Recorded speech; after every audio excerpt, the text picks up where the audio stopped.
Hi there, it's me Finn, and tonight we're going to talk about something you probably never thought too deeply about. How people in ancient Rome washed their clothes. I know, that doesn't sound like much at first. But here's the thing, everyone talks about Roman soldiers, Roman emperors, even Roman roads and Roman gods. But no one really pauses to wonder, what happened after they got dirty? Who washed their tunics? What tools did they use?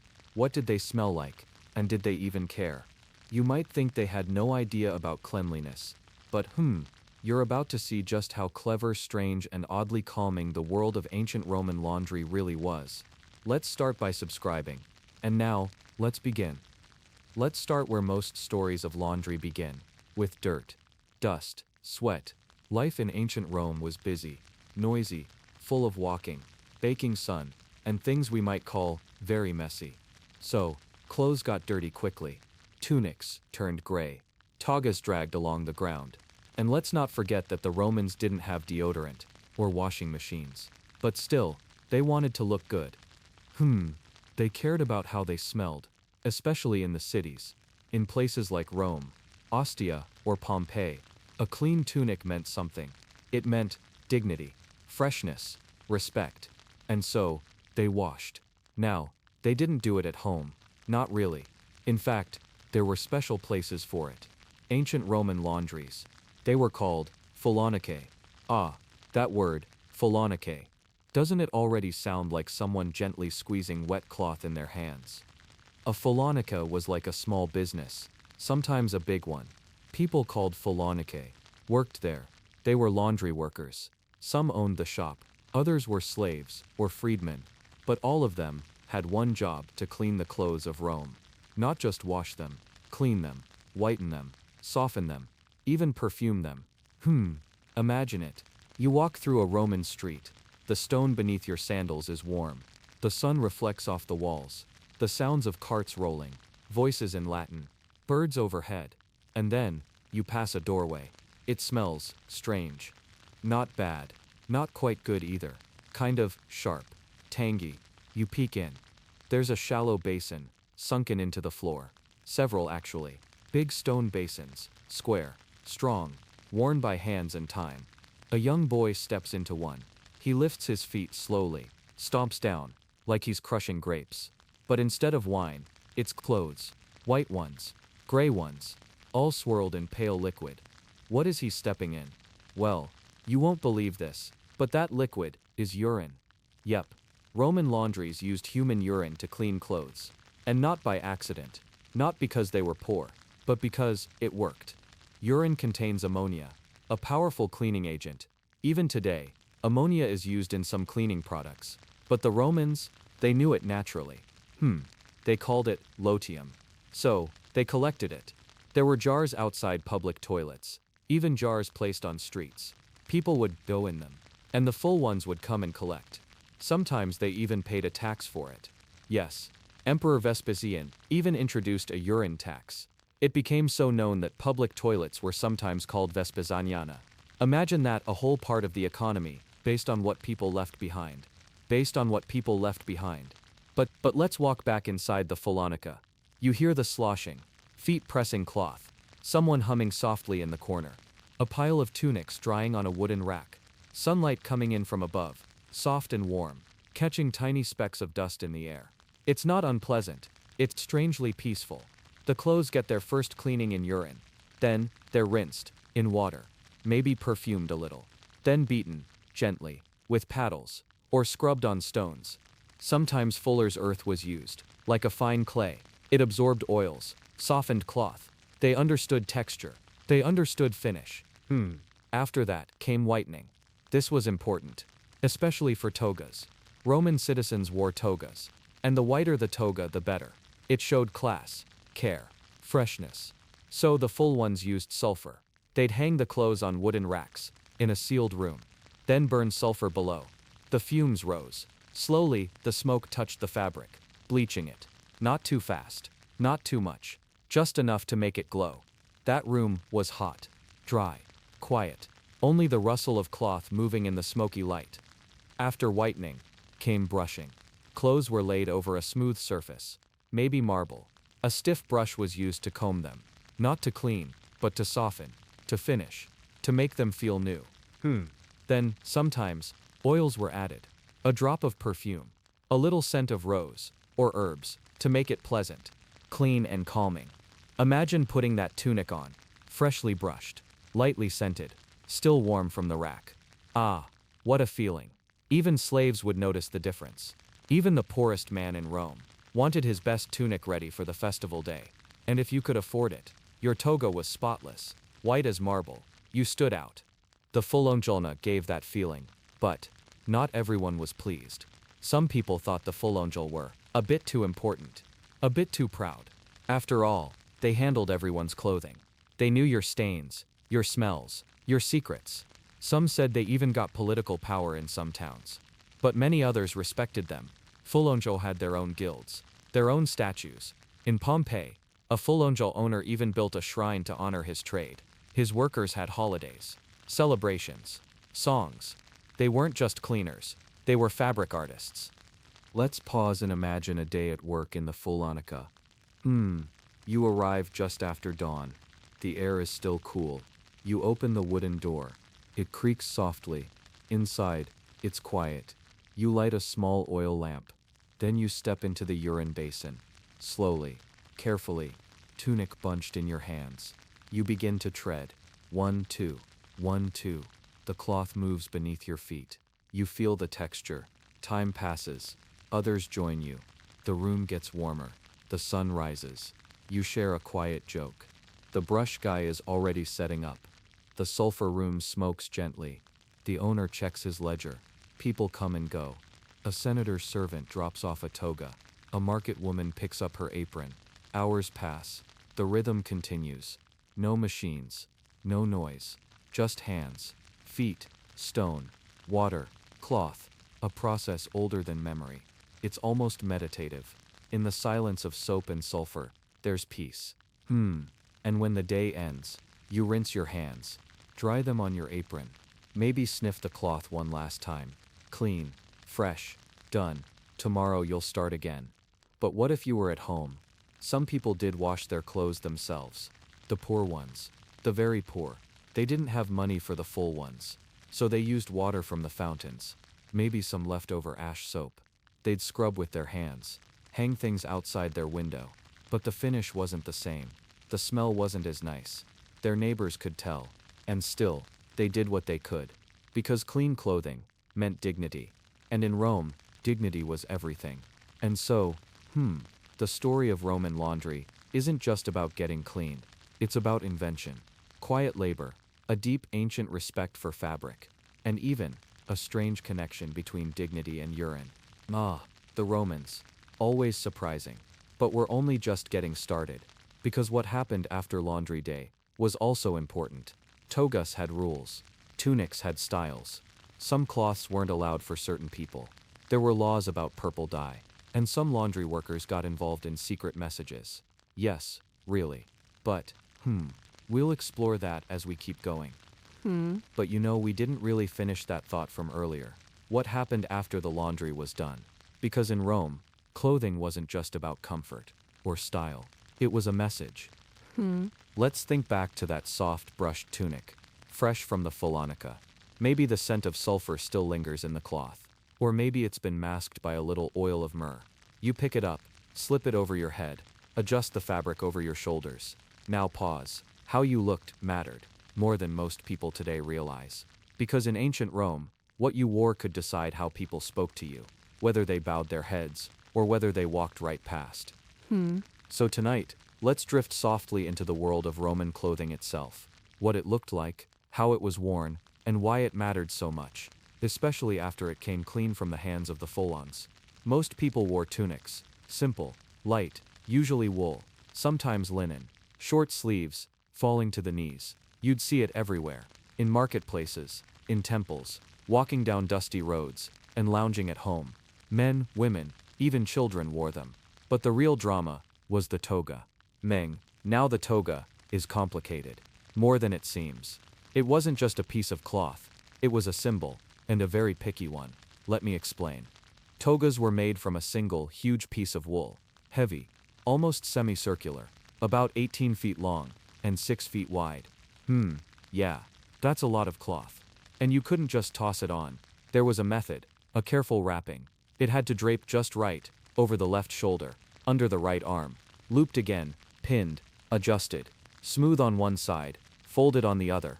It could take practice.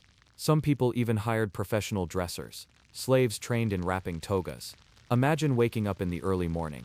Your home is quiet. Cool shadows still linger in the corners. You stand before a polished bronze mirror. A small lamp flickers nearby. Your dresser enters with the toga, fresh from the fullonica, still smelling faintly of rosemary oil. Step by step, they wrap it. You stay still. You close your eyes. The folds settle like calm waves across your body. Heavy, yes, but dignified. Now, you are ready to be seen. But not everyone could wear a toga. That was the rule. Only Roman citizens had the right. No foreigners, no slaves, not even women. And even then, there were types of togas, each with meaning. A code, stitched not in thread, but in form and color.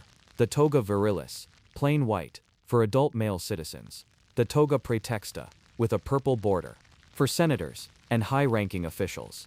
The toga candida, extra bleached, shining white, worn by candidates for office. The toga pulla, dark-colored, worn in mourning. And the toga picta, bright decorated, golden, worn by generals in triumph. So you see, one cloth, many stories. And let's talk about that purple border for a moment. Because purple was no joke in ancient Rome. It came from a very rare dye, Tyrian purple, made from tiny sea snails, murex, crushed by the thousands, just to get a few drops of that deep, rich color. It took time, it took effort, and it was expensive. Really expensive. So expensive that only emperors and high officials were allowed to wear fully purple garments. In fact, laws were made about it. Wearing too much purple could get you into serious trouble. Imagine being arrested just for your color choice. And still, people tried. Some cheated. Some wore faded purple. Others dyed only the inner folds. But the full ones? They knew. They handled the fabric. They saw the stain. They could tell. And some kept secrets. Ah, yes. Laundry workers often heard things, saw things. They knew whose clothes came in stained with wine or blood. They knew who visited whom, who wore perfume, who didn't. And sometimes, they passed that knowledge quietly to others. You see, even laundry has shadows. But we're not going into those tonight. Tonight we'll stay with the calm parts, the gentle routines. Let's think about washing women's clothing. Women in Rome wore tunics too, but also stolas, long dresses, flowing, layered, usually belted at the waist, sometimes with colored bands on the edge. Washing them required care. The folds were delicate, the fabric lighter. A washer would lay it flat on a stone, gently pouring warm water over it, maybe with ashes, or a soft soap paste. Rub in slow circles, fingers moving with rhythm. Rinse with cool water. Press softly with hands to push the water out. Then hang to dry. Just enough sunlight, not too much. Drying was an art. Too much sun. The color faded. Too much wind. The fabric stiffened. Not enough air. It could mildew. So full ones had to know the weather, the wind direction, the time of day. Every part mattered. Now let's talk texture. Wool. Wool was everything in Rome. It was warm in winter, light in summer, if made well. But washing it was tricky. Too hot, it shrank. Too rough, it lost shape. Too wet, too long, it sagged. So, they used lukewarm water, gently stirred, and brushed the cloth afterward, with teasel heads, or rough combs. Brushing not only softened it, it aligned the fibers, gave it a soft sheen. Some cloths were even brushed while still damp, hung straight so the folds dried into perfect lines, like frozen waves. Imagine watching that process. Late in the afternoon, a quiet courtyard, ropes stretched between beams, tunics pinned gently, swaying slightly in the breeze, a cat asleep on a nearby ledge, someone brushing the final folds, with slow circular movements. Time didn't matter. The clothes would be ready when they were ready. And when they were folded. Not like today, quick and square. No, the Romans folded with care, long ways, then over again, so that the folds wouldn't crease wrongly, then tied with a soft string, labeled with a wax tablet maybe. stored in wooden cupboards. Fresh, clean, waiting. Some wealthy homes even had scent boxes. Small wooden chests filled with dried herbs, lavender, thyme, bay leaf. The clothes would rest inside, gently picking up the smell. A soft aroma, not too strong. Clothing became peace. That was the secret. And it all began with a footstep into a shallow pool of something most people would never think of as clean. Ah, how strange life can be. Now, if we lean in just a little closer, we might start to hear a few ancient conversations. The gossip of the full ones, their daily life, their jokes, their complaints. But maybe that's a story for another night. Tonight, we'll end here, imagining clean tunics, laid out under Roman skies, gently swaying, and waiting for the hands that made them feel alive again. Ah, remember the street we walked through the other night? That narrow Roman alley, warm bricks on either side, a woman humming softly as she pulled a tunic from a drying line. Well, tonight, we're going to step inside. Inside the fullonica itself. Not just outside. Not just the troughs or the smells drifting in the wind. No, we're going through the door. We're listening to the wet steps, the shuffles, the sighs, and watching how the Romans built these places for the simple magic of cleaning cloth. Let's walk slowly. Your sandals tap on the worn stone path. You push aside a thin curtain hanging over the doorway, and there it is. The air changes, moist, warm, smelling of chalk dust, wet wool, a trace of ammonia. But it's not bad, just real, old, lived in. The fullonica. This place isn't huge, not like a bathhouse or a palace, but it's not small either. Maybe the size of a modern coffee shop, but more alive, busier. There are workers inside, 5 or 6 of them, some standing in knee-high basins, others crouched with wooden paddles. A boy sits on a stone bench, brushing the edge of a purple-bordered toga with a stiff comb. His mouth is moving. Maybe he's whispering a tune. The floor is damp, always damp. The walls are thick, plastered over in lime. And the light? Soft and smoky. Coming from high square holes in the wall. Just enough to work by. Maybe a little oil lamp flickers near a column. This is a real Roman laundry house. And it was designed that way, not just randomly thrown together. Let me tell you how. First, there's the layout. Every fullonica had zones. Spaces for soaking, spaces for stomping, spaces for rinsing and drying, brushing, folding. You can see them if you watch closely. Those shallow sunken basins, those were the pistrina, the tread pits, usually made from stone, lined with plaster. That's where workers stood, barefoot, often up to their calves, stomping cloth with their feet in a mixture of warm water and, you guessed it, urine. They moved in rhythm. Step, press, twist, pause. Then again, step, press, twist, for hours. Sometimes even singing together to keep time. And the walls around the tread pits. They weren't just plain. You'd often find racks and hooks, shelves carved directly into stone. Some held mixing bowls. Some, small pouches of alum, fuller's earth or ash. Everything in its place. Even buckets had order. Ambliques. And then near the back of the room.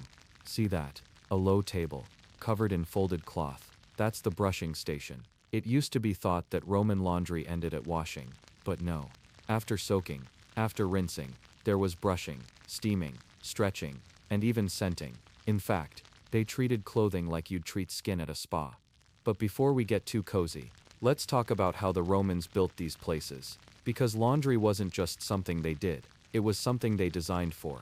Take the famous fullonica of Stephanus in Pompeii. It had a central atrium, yes, like a mini temple, open to the sky. Why? For sunlight, for drying, for air circulation. Roman laundry needed heat, yes, but not too much direct sun. And they knew how to balance it. The walls were lined with tanks, deep ones and shallow ones, each for a different part of the process. The deepest tanks held water for rinsing, others were for soaking cloth with chalk or fuller's earth. These absorbed oils and residue left from the urine cleaning. And in some fullonica, there were even steam chambers.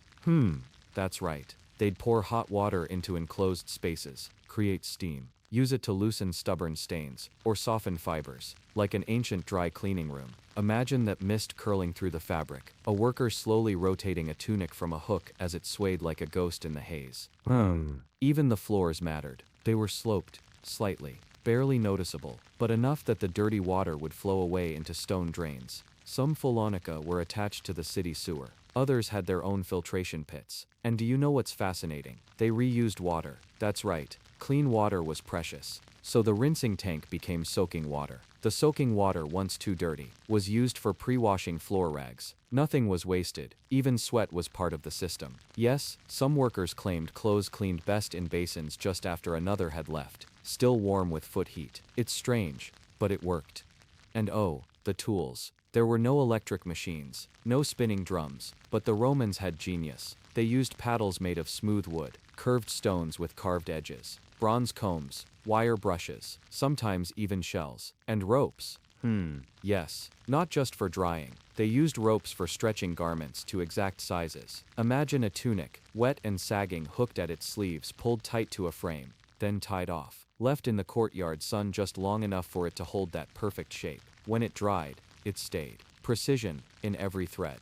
But maybe what's most calming to imagine is the routine. The way each morning had its rhythm. The full ones would arrive early, before the streets grew noisy. They'd open the wooden shutters, unstack the basins, test the water temperature with bare hands. Someone would light the small fire in the heating room. Someone else would check the storage for chalk powder or soapwort. Then, the clothes would arrive, wrapped in cloth, tied with twine, sometimes labeled. And every fullonica kept notes, on wax tablets, with lists, markings, client names. One garment might read, Marcus S., toga praetexta, wine stain, left hem, rebrush collar. Or, Julia L., stola, light perfume only, no chalk, gentle stretch. Each order was honored, each cloth treated not as a rag, but as a story. A link to someone out there, someone who wore it to temple, or to a funeral, or their wedding. And at the end of the day, the water was drained, the basins were scrubbed with sand, the brushes were hung to dry, the air grew quiet, only the faint scent of soap and stone remained. Maybe a tiny oil lamp still flickered near the entrance. One of the workers leaned on the doorway, looking out at the stars rising over the rooftops. No rush, no noise, just cloth and silence. And while not all fullonicai were peaceful, some were loud, hot, even grimy. We choose to remember the calm ones tonight. The places where hands moved with purpose, where water sounded like whispers, and where even the smallest cloth had meaning. Imagine sleeping near one. Drifting off to the soft splash of rinsing, the faint swish of cloth brushing against stone, the occasional yawn, or hum. Roman laundry wasn't fast, but it was full of care. Maybe that's the real lesson.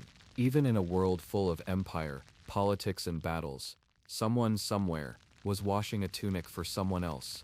Not for glory, not for gold, just to make it clean. And that's beautiful.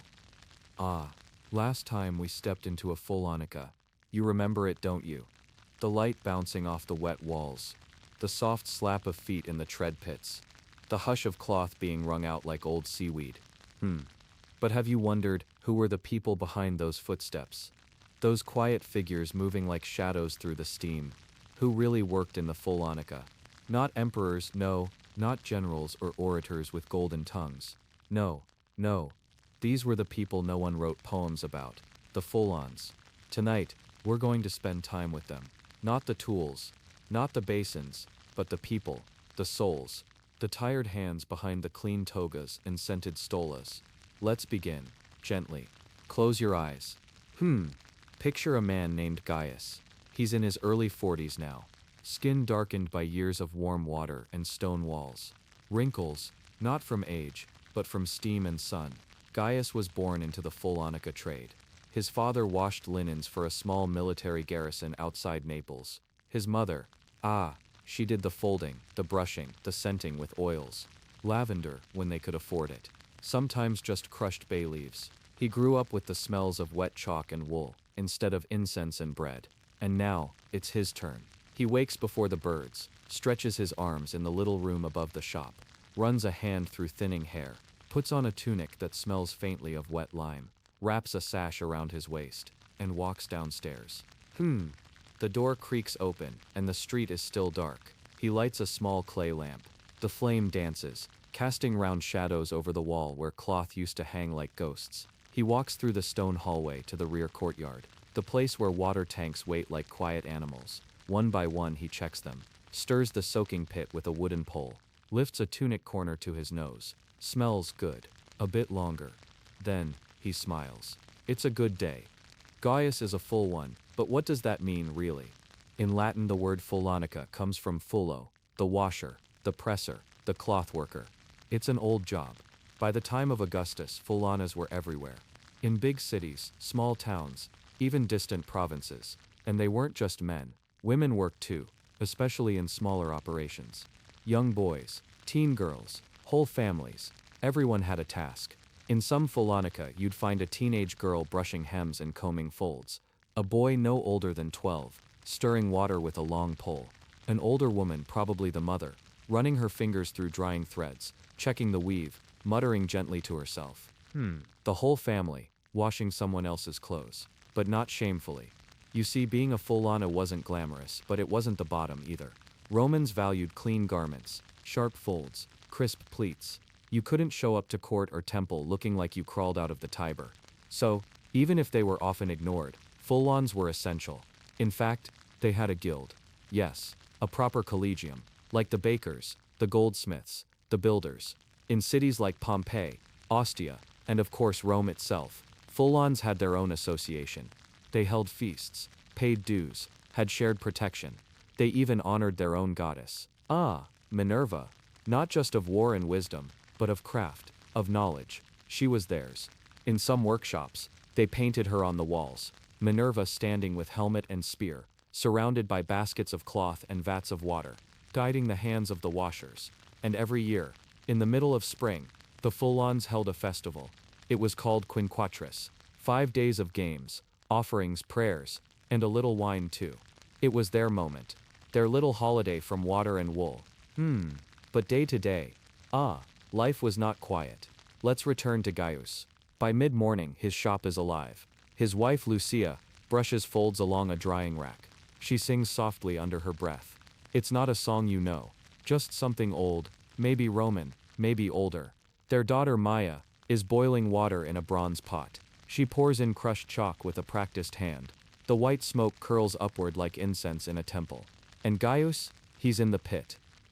Yes. Tunic tied high, legs bare, feet pressed into cloth, water sloshing around his knees.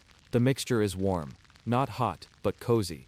The cloth is heavy, tangled, but he knows how to move it. Step, press, twist, step again. His rhythm is steady. He closes his eyes, breathes deeply. This is his world. A wet, chalky world, but his. But there's something we haven't said yet. Something you might have wondered. Wasn't this a bit dangerous? Was it safe? Not always. The water could carry cuts and blisters. The chemicals, ammonia from urine, chalk dust, even lead, if the rinse water was too dirty, could burn the skin, damage the lungs. Long-term full ones often had sores on their feet, cracks between their fingers. Some even lost nails from constant moisture. But they kept going, because this was their skill, their pride.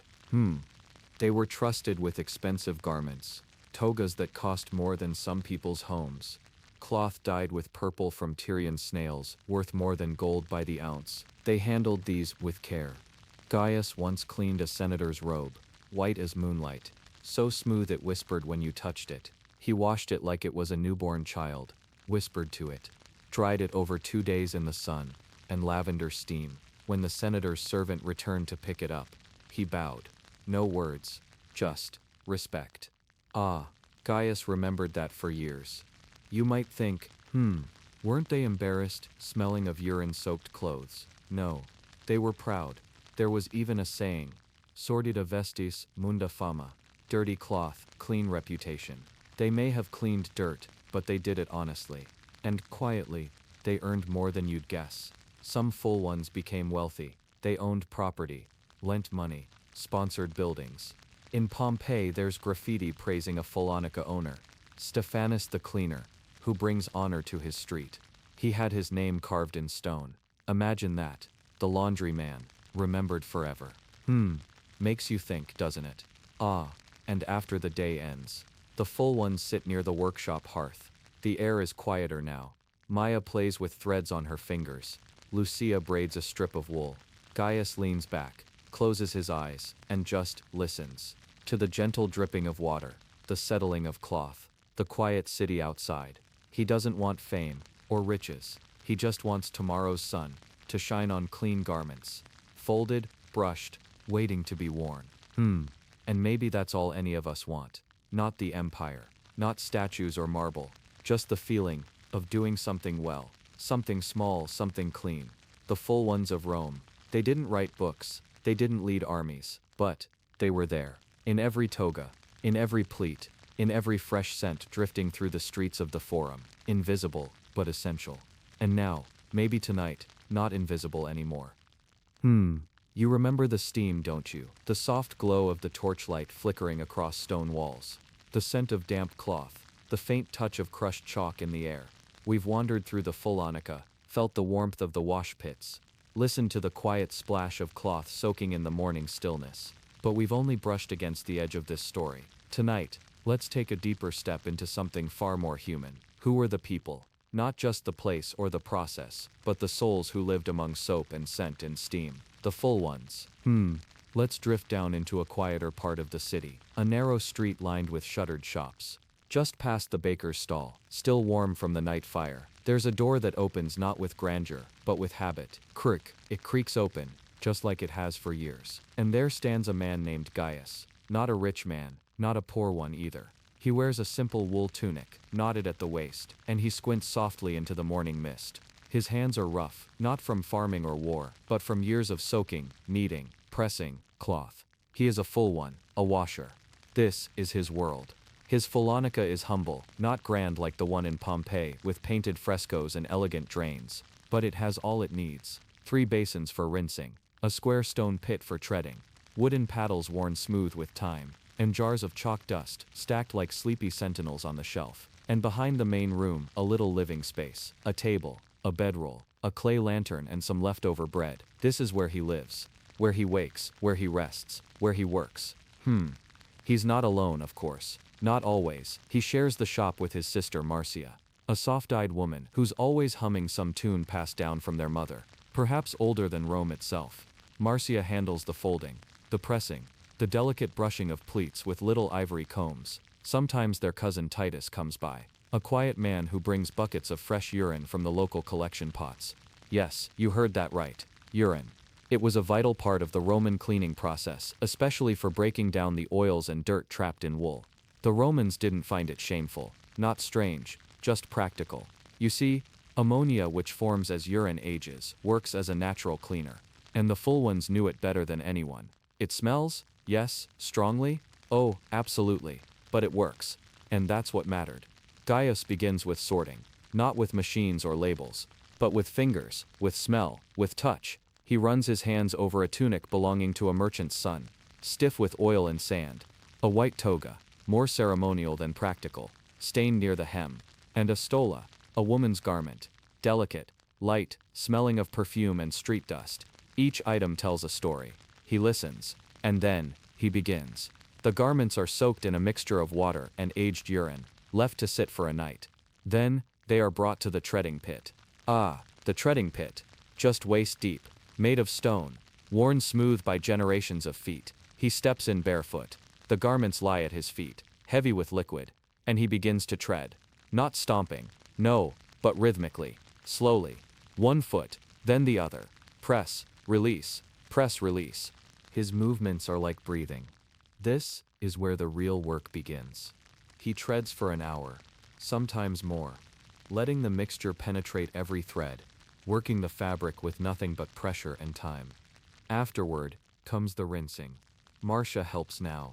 Together they dip the garments into warm water, sometimes mixed with fuller's earth, a kind of fine clay used to brighten fabric and absorb grease. They swish the cloth gently, like bathing a baby bird.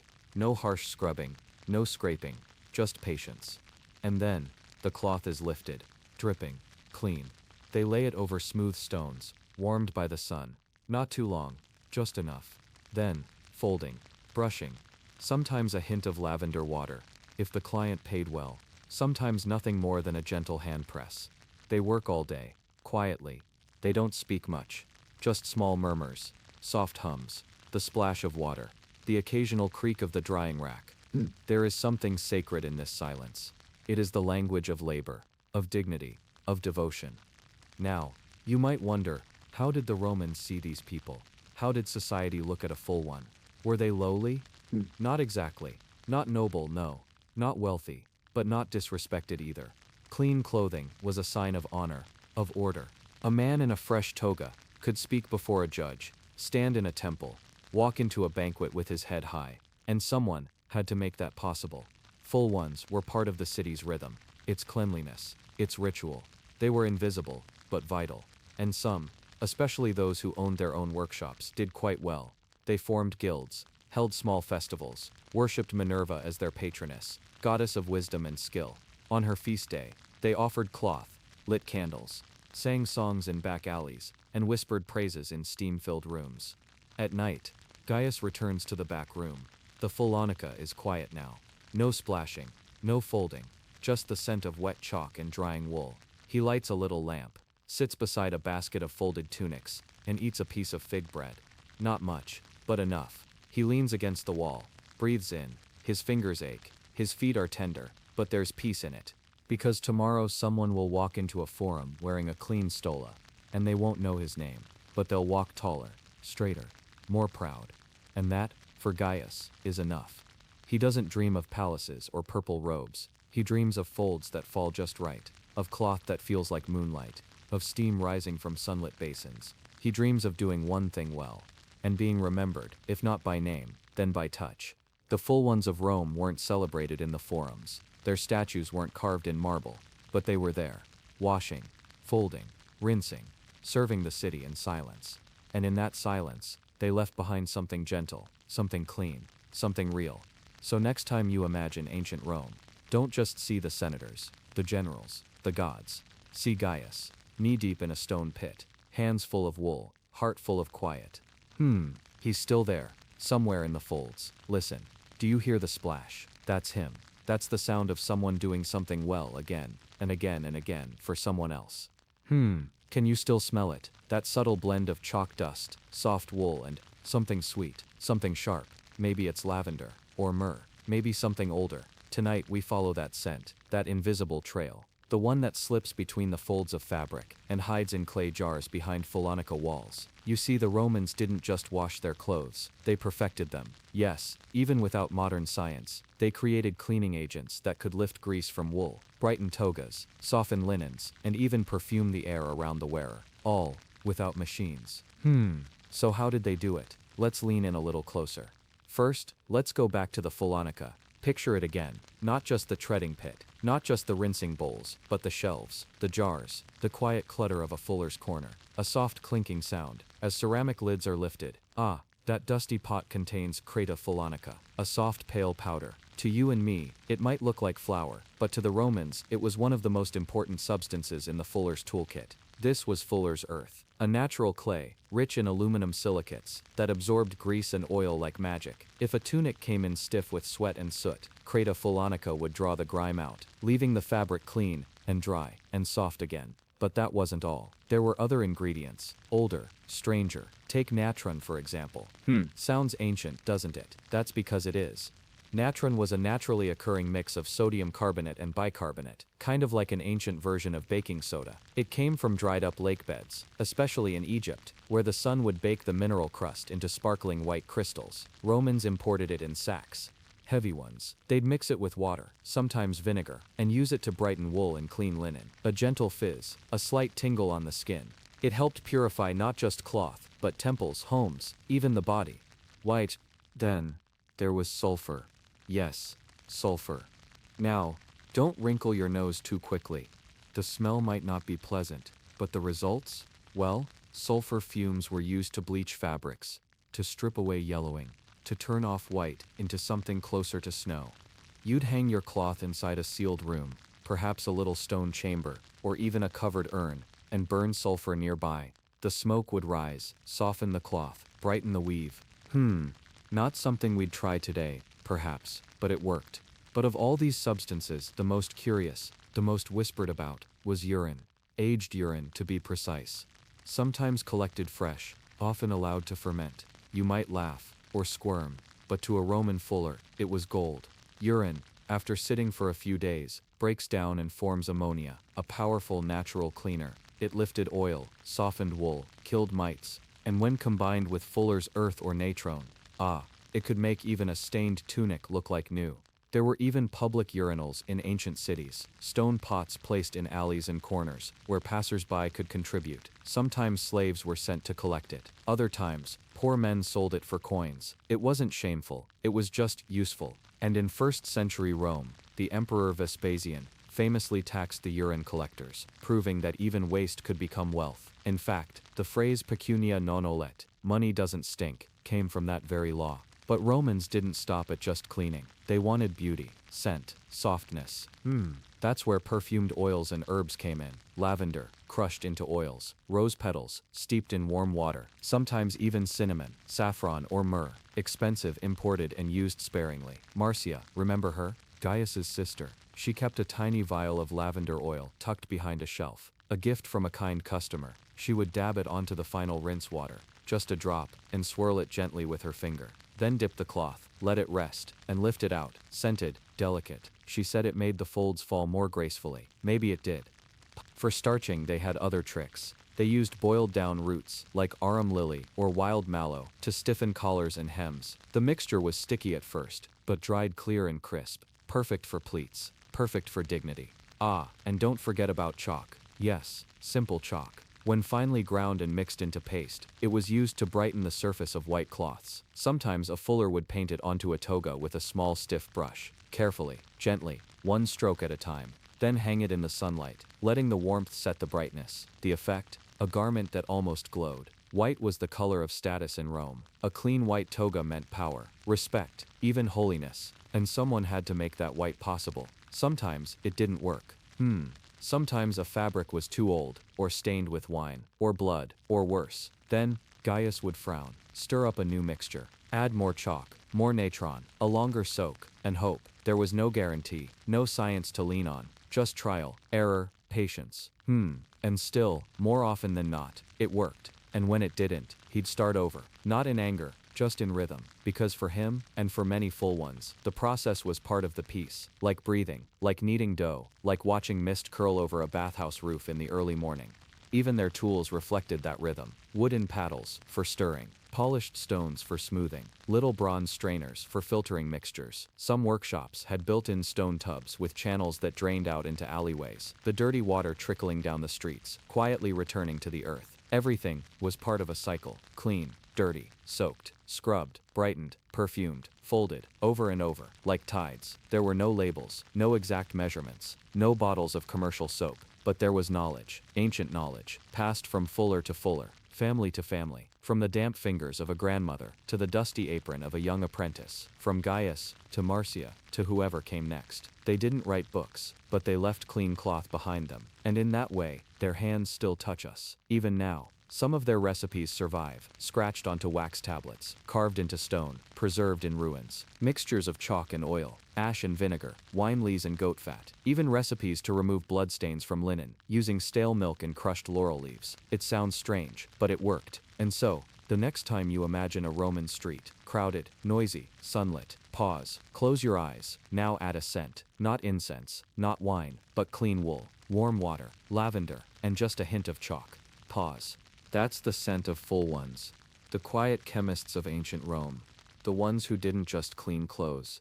They made them feel new. Isn't that a lovely thought to drift off with? Just imagine being wrapped in one of those togas, still warm from the stone bench, still scented with lavender and chalk, and just soft enough to make you forget you're wearing anything at all. Sleep tight. Now close your eyes for a moment. Can you feel the air getting warmer? It's not sunlight exactly, more like the kind of warmth that rises from stone. Slow, steady, humming. It comes from inside, from the heart of a Roman fullonica. Tonight we'll step inside it, not just as visitors, but as if we lived there, worked there, as if we knew each wall, each corner, each sound, by heart. You see, the fullonica wasn't just a random room with buckets and rags. No, it was built for purpose, for flow, for movement. Let's push open that low wooden door. It creaks a little. Smells of clay and lye, and laundry, of course. The light inside is dim, just a few filtered beams slipping through the high windows, or an open ceiling tile. You hear water, always water, Now step onto the stone floor. It's not flat, it slants just slightly downward, toward a series of small channels carved into the edges. Ah, clever. Those were built to carry the used water away. Every drop from a rinsing tub, every splash from a soaked tunic, pulled gently downhill and out through a street-side gutter. This kept the space dry underfoot, or at least drier than it might have been. And safer too. Take a few more steps. Your sandals click softly against the stone. To your left, that's the pistrina, the stomping pit. Circular, about waist high, rimmed with pale plaster to make it smooth and sealed. You can still see the footprint marks inside, small depressions in the floor, where dozens, maybe hundreds of feet once pressed down day after day. Step, twist, step again. The rhythm of labor. It was slippery work. Some full ones wore wooden sandals with leather straps. Others worked barefoot. The floor was often coated in diluted urine and ash and earth. And yet, no one complained. Not aloud.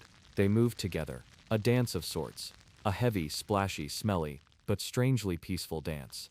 Around that central vat were the smaller rinsing basins. Square, stone-lined, filled with cool water. After the stomping stage, after the cloth had absorbed its cleansing mixture, it had to be rinsed clean, and not just once, sometimes 2, 3, even 4 times. Gaius, our thoughtful fuller, had a method. First he'd let the cloth rest in a cool rinse. Then he'd lift it, slowly, let it drip, then fold it gently, before lowering it into the next basin. In each stage, the water grew clearer. In each rinse, the cloth felt newer. There was patience in this. No rush, no noise, just the hush of fabric and water. Look toward the wall now. You'll see shelves, sturdy wooden planks, stained dark from years of soaking and drying. They hold jars, bowls, little folded cloths. Some contain ash, others powdered chalk. There's a small jar of rosemary oil, a leather pouch of dried lavender, and a round-bottomed clay jug filled with yesterday's collection of, yes, you guessed it, aged urine. Gasons marked it with a single stripe of red dye, just a warning for the newer apprentices. Not everything smells like flowers in this place. And yet, there is something beautiful here. Something old and soft and warm. Now, turn around again. See that low archway? It leads to the drying room. This space was drier, lighter. Sometimes it had a partially open ceiling, where sunlight could pour in, gently, not harshly. There were racks here. Wooden frames, some leaning against the wall, others strung with thin rope. Clothes were hung here. Woolen cloaks, tunics, sheets. They dripped for hours, slowly losing their weight, growing lighter and lighter, until they fluttered like whispers in the air. Sometimes if it was a cloudy day, or the weather was cool, Gaius would light a fire just outside the room. The heat would warm the stones, not directly. Oh no, too much heat could shrink wool, ruin the dye, stiffen the fibers. No, this was gentle, just enough to chase the dampness, just enough to soften the air. Now walk with me further, to the pressing area. Every fullonica had one, even the small ones. Here, clean clothes were folded, pressed, smoothed. There were no modern irons, of course, but there were flat stones, warmed in embers, used carefully to press the edges of cloaks. Some garments were stretched over wooden forms to maintain their shape. Others were laid out with stones along the hems to weigh them down. Sometimes, Gaius used his palms, just his palms, pressing gently, in long strokes, up and down, over and over. There was something meditative about it, quiet, almost sacred. Do you see that strange curved bench, tucked in the corner? That was for pleating. Yes, pleats. Roman tunics and gowns often had delicate folds, not machine-made, but carefully hand-folded and pressed. Some were stitched temporarily. Others were just held in place with starch and drying methods. Marcia, remember her? She was the pleating master. Her fingers moved like dancers. Fold, press, breathe, fold again. Hours would pass. No talking, just fabric and fingertips. You could fall asleep just watching her. The room beyond that, storage. Baskets lined with folded tunics, baggy linen underclothes, the occasional fancy toga with gold thread trim. Each wrapped in cloth, each tagged with a little piece of twine or colored yarn. Sometimes they stored special oils there, perfumes too delicate to leave near the heat. Tiny ceramic jars with wax seals. The kind of scent that made your mind wander to grassy hills or temples or cool marble floors. Gaius believed a fullonica should feel like a second home. It was not elegant, not pretty, but it should be calm. Even when business was busy, Even when there were 3 customers waiting, and 5 apprentices whispering, and 2 cloths accidentally dropped in the wrong tub. It never felt rushed, not truly, because everything in the room was designed for balance. Every basin connected, every step had a next one, every tool had a place. You could almost hear the walls breathing with you. It makes you think, doesn't it, that long before we had spinning machines, and shiny soap bottles and wrinkle-release spray, there were these rooms, full of stone and cloth and silence, and people, patient people, who gave their days to the work of renewal, not for glory, not for invention, just for care. For care. For care. And still, you wonder, who designed this layout? Did they have blueprints? Were there builders, engineers? The truth? Probably not. These fullonicas evolved slowly, over time, shaped by trial and error, passed from one pair of hands to another. Some began as part of a family home, a corner of a courtyard, a basement below a staircase. Over time, tubs were added, basins widened, shelves mounted. Eventually they became businesses, big ones. In Pompeii we've uncovered fullonicas that took up entire houses, with tiled floors, drainage systems, even mosaics. Imagine that mosaic art inside a laundry workshop. That's Rome for you. Even the tools were refined. Wooden paddles shaped just right. Cloth stretchers carved with notches to measure exact lengths. Bronze combs for depilling wool. And the soft worn cloths used for polishing. Each with its own favorite task. Some to shine. Some to blot. Some to hush the surface of a tunic until it looked like liquid. Outside, life in Rome was noisy. Markets, carts, arguments, dogs barking, coins clinking. But inside a fullonica, only the gentle splash of water, only the slow press of cloth, only the quiet, steady dance of hands. Let that sound fill your mind for a moment. No words, just water, and time. Even the customers who came, senators, housewives, merchants, they entered quietly. There was a respect for the space, not because it was noble, but because it was ancient, timeless, needed. Gaius once said something. What was it? Ah, yes. Wool remembers every hand that touched it. Strange thought, isn't it? That your tunic could carry the memory of someone's fingers, someone's soap, someone's patience, maybe even someone's breath. So tonight, when you curl up beneath your own soft sheets, think of the full-on, think of the way they shaped water, and stone and cloth, into something clean, something new, something calm, just like this story. Let's rest here for now. Still more to show you, still more to feel, but for now, just listen. The water is still running, the cloth is still drying, and you're right where you should be. Still with me. Good. Let's open our eyes, gently now. There's no rush here, no bells, no alarms, no bright lights, just the soft, echoing hush of another Roman morning. Let's stay here for a while, right inside the walls of a fullonica, but now, not as a visitor, not even as an observer. No, tonight, you're someone who lives here, works here, feels the water on your skin, smells the ash and the damp wool, and calls this quiet little corner of the city home. The first light doesn't come from the sky. No, it comes from a single oil lamp, its flame still flickering from the night before, set on a stone shelf, burned low, almost out. You wake up on a straw mat, tucked behind a cloth curtain near the back room of the fullonica. Not exactly a bedroom, but not uncomfortable either. There's a blanket over you, old wool, thin but warm. You stretch your arms slowly, feel your muscles tighten. Your legs are a little sore from yesterday's stomping, but you're used to it. This is how most mornings begin. A bit stiff, a bit quiet, a bit smoky. There's already movement beyond the curtain. A whisper of steps. Someone coughs. A water jug clinks. You know who it is. Young Tullus, the apprentice. He's always up first. His job, to heat the water for the morning rinse. He's already outside, probably leaning over the brick hearth, blowing into the embers, stirring the pot with a stick longer than he is tall. The fire hisses. Steam rises. The day begins. You pull on your tunic, the simple one, not the good one. Brownish white, stained, but soft. You tie it at the waist, step into your sandals. The leather creaks faintly. Then you part the curtain, and the day truly begins. The workshop smells like yesterday. Soap, ash, wet fabric. There's a cloth still hanging, not quite dry. You walk past it, brush it gently with your fingers. It's wool, medium weight, probably belonged to a merchant's wife. It'll be ready today. Out front, Gaius is already setting up. He's wiping down the wooden bench with a damp cloth. Not because it's dirty, but because he always does. Same way, same spot, left to right, every single morning. Outside, the city's waking up.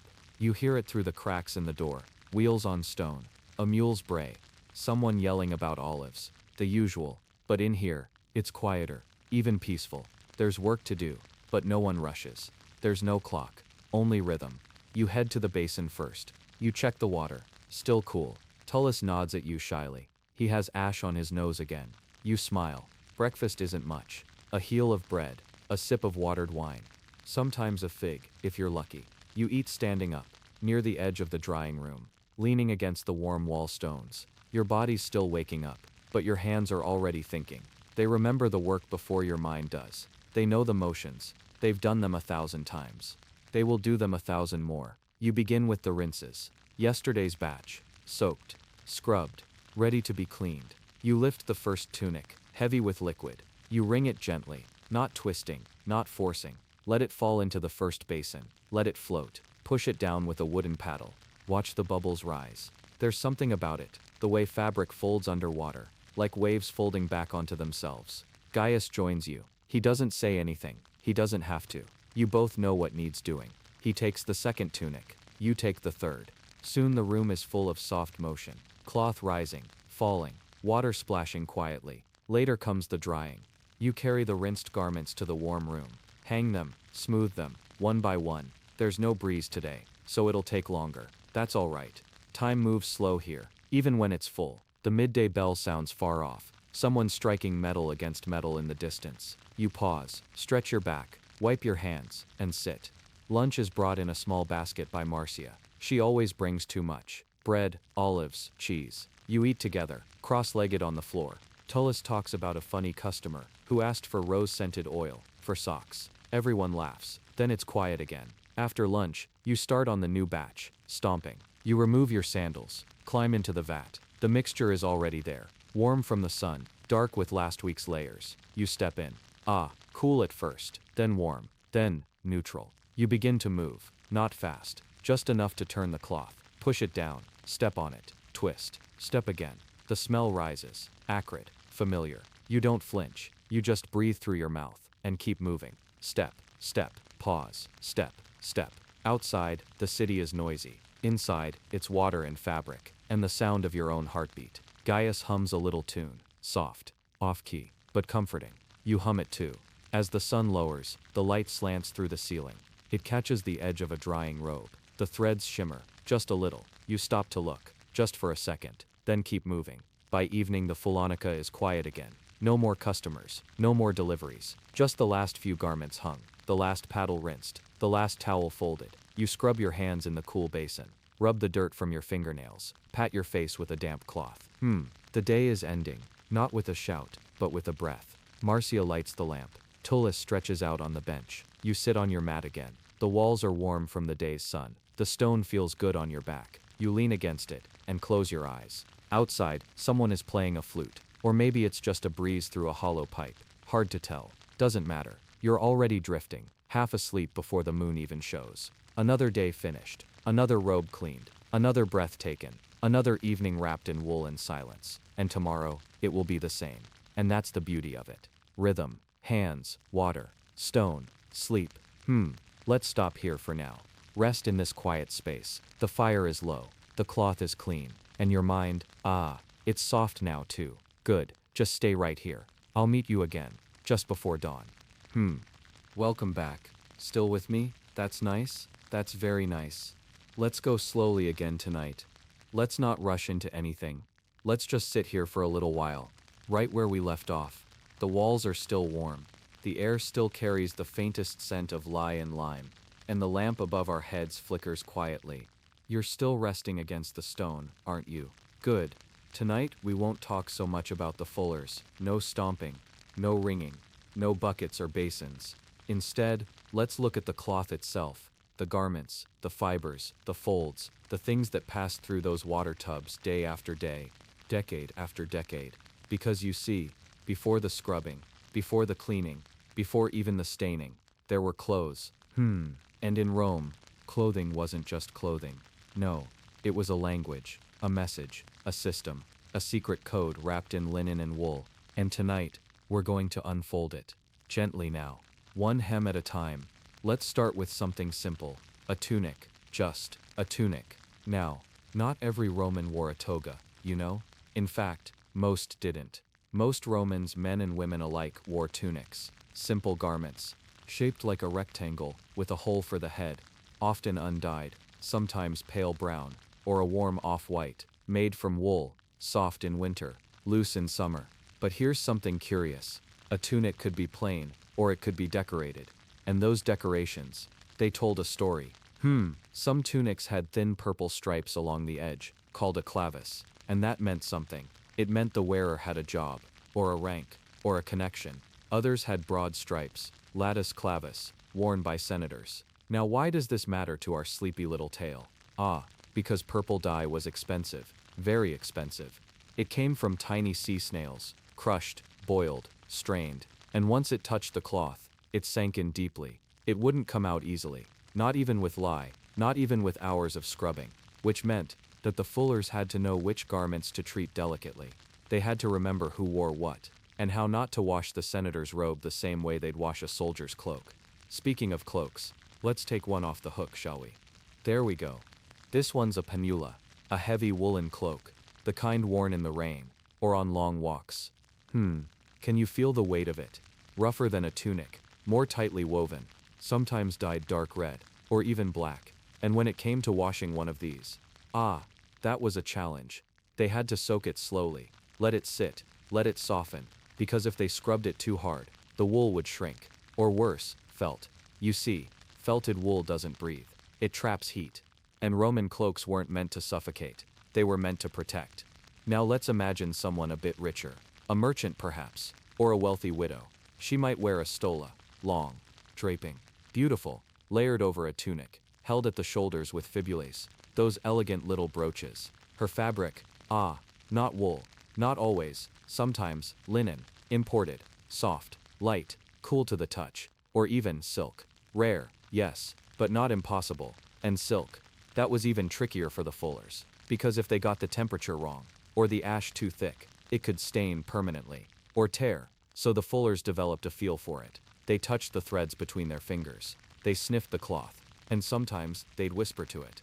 Now, not all garments were lovely. Let's not pretend. Some were patched, frayed, reused, and redyed again and again. Peasants wore wool so coarse it scratched the skin. And slaves, they wore what they were given, which might be nothing more than a tunic with one sleeve, or none. Clothing wasn't always comfortable in Rome. It wasn't always fair. But every piece of cloth, rich or poor, clean or dirty, eventually ended up at the fullonica. Let's go back to the shop now. Let's peek behind the drying curtain. Here's a fine toga, large, massive even, about 18 feet long, woven from soft wool. You can barely lift it when it's soaked, and washing it, that's a full day's work. Togas weren't washed often. They were spot cleaned, brushed, beaten with rods sometimes to loosen the dust. And when they were washed, it was an event, an expensive one. A toga wasn't just clothing. It was a statement, a status. You didn't want it smelling like ash and urine. So you trusted your best fuller, only your best. Then, there were children's clothes, small tunics, brightly dyed sometimes, or hand-stitched with symbols to ward off sickness. They didn't get washed much, only when absolutely necessary. Because children grew too fast, it wasn't worth it. And sometimes, a little dirt was good luck. At least, that's what grandmothers said. Then there's underclothes, loincloths, small linen wraps, rarely seen, but always worn. And when those came through the shop, they were washed quickly, quietly, no fuss. Let's take a moment now. Close your eyes. Picture a clothesline. Strung across the fuller on a cartyard, hanging tunics, small cloths, a cloak or two, swaying in the breeze. Not a loud breeze. Just enough to move them, just enough to dry them before the sun goes. That's what the fullers saw, every evening. Clothes drying, colors softening, textures returning to life. And just for a moment, there was silence, stillness. Because after all that washing, all that lifting, stomping, wringing, rinsing, the final act was the simplest. Just hanging, letting go, letting the wind do the rest. Isn't that something? So next time you see an old Roman statue, wearing a folded toga, or a sculpted tunic, remember, someone washed that shape, folded that edge, scrubbed those sleeves by hand, with care, with knowledge, with patience, and when they were done, they hung it up, took a breath, and walked home. The clothes of Rome were never just clothes, they were memories, responsibilities, and for the fullers, a daily test of trust. That's all for tonight. Let's sit with that for a while. Wool, linen, dye, folds, warm hands pressing cool water. Just imagine that. We'll continue again tomorrow, and next time, we'll visit something a little different. The tools, the powders, the little secrets of Roman laundry, the objects that made the work smoother, or stranger, but for now, let's hang this moment, just like we'd hang a clean tunic. Still, gentle, weightless. Sleep well, you're doing just fine. Welcome back. You're still here. That's wonderful. Still lying down, eyes soft, air still. Yes, just like that. You're doing well. Tonight, we won't move too far. No wild roads, no noisy streets. We're staying close again. Inside that warm little Roman laundry shop, where we've spent so many nights already. It's dim in here, but safe. The light from the oil lamp flickers gently off the clay walls, and in one corner, the old table is covered in strange little things. That's where we'll stay tonight. Among the tools, among the powders, among the quiet little secrets that kept Roman clothes clean and beautiful, in their own ancient way. Let's begin here, with the most trusted tool of them all, the fuller's beating paddle. It's not much to look at, just a flat wooden stick, about the length of your forearm, worn smooth on one side, cracked on the other, but oh how often it was used. Clothes would be laid out across large stones, or stretched across sloped wooden tables, and the fuller would begin to tap, tap, tap, not like a punishment, no, nor like a steady heartbeat. Sometimes gentle, sometimes harder, if the cloth was stiff or stained. The goal wasn't to break the cloth, but to loosen the dirt, to drive the water in, and the filth out. And the sound, well, imagine the tapping echoing across a tiled courtyard, soft at first, then rhythmic, then, fading again. It was part of the music of Rome.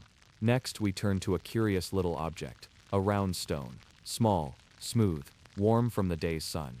This was used, almost like a hot compress. After washing, certain garments, especially finer ones, like linen under tunics, or toga folds, would be gently warmed with these stones, placed in layers, moved slowly across the fabric, not quite ironing, not quite steaming, just a little firm warmth, enough to settle the threads, enough to soften the stiffness, and the smell, a mix of wool, lime, ash, and sun-dried soapwort.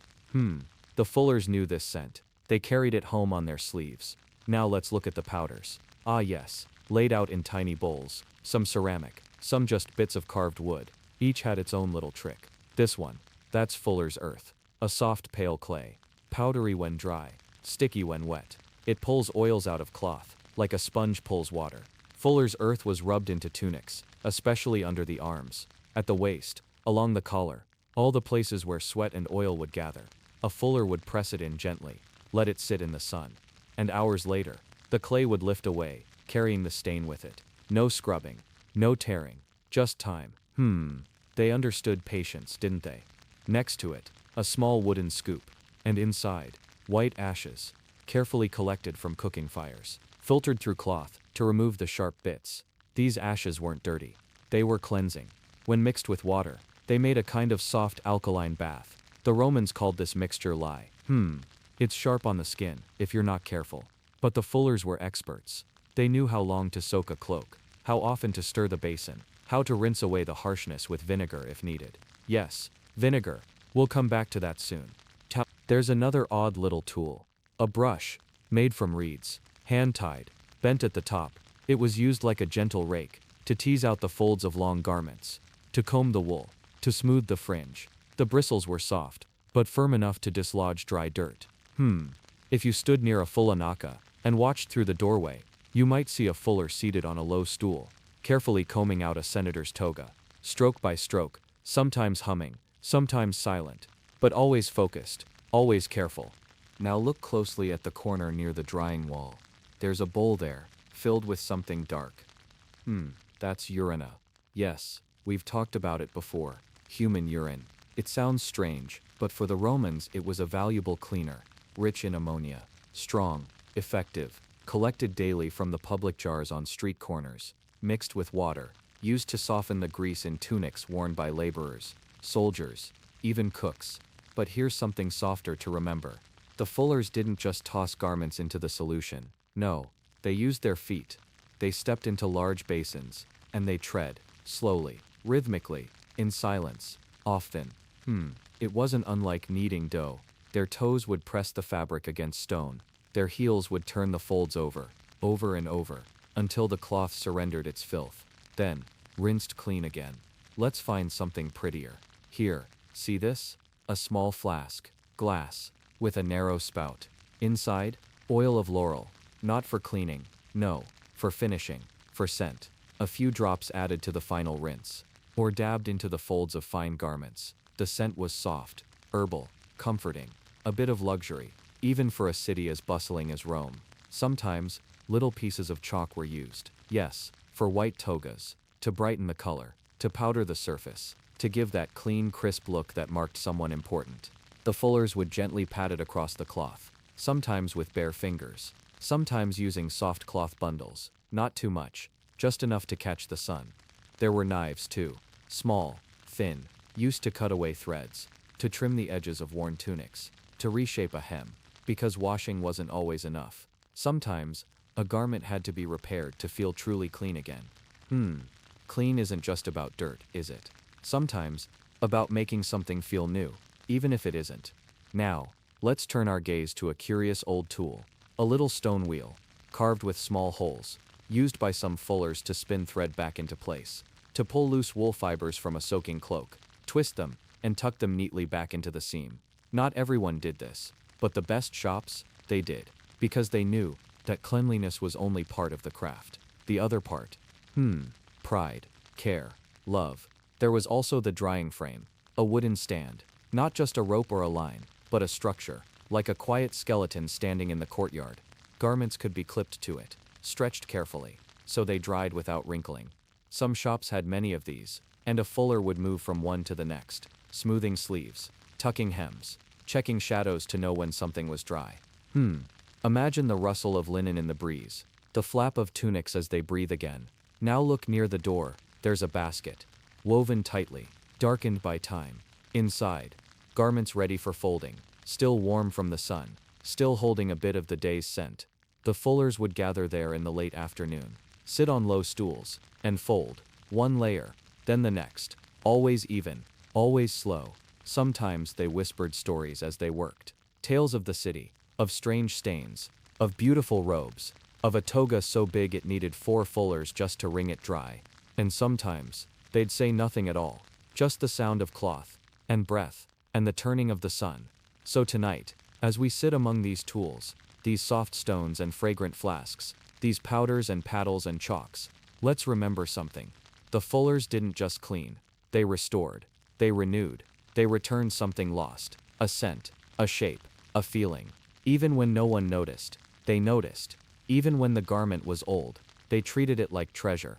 That's the part I love the most, I think. The quiet dignity in the work. Not loud, not praised, but essential. Like a heartbeat you never think about, until it stops.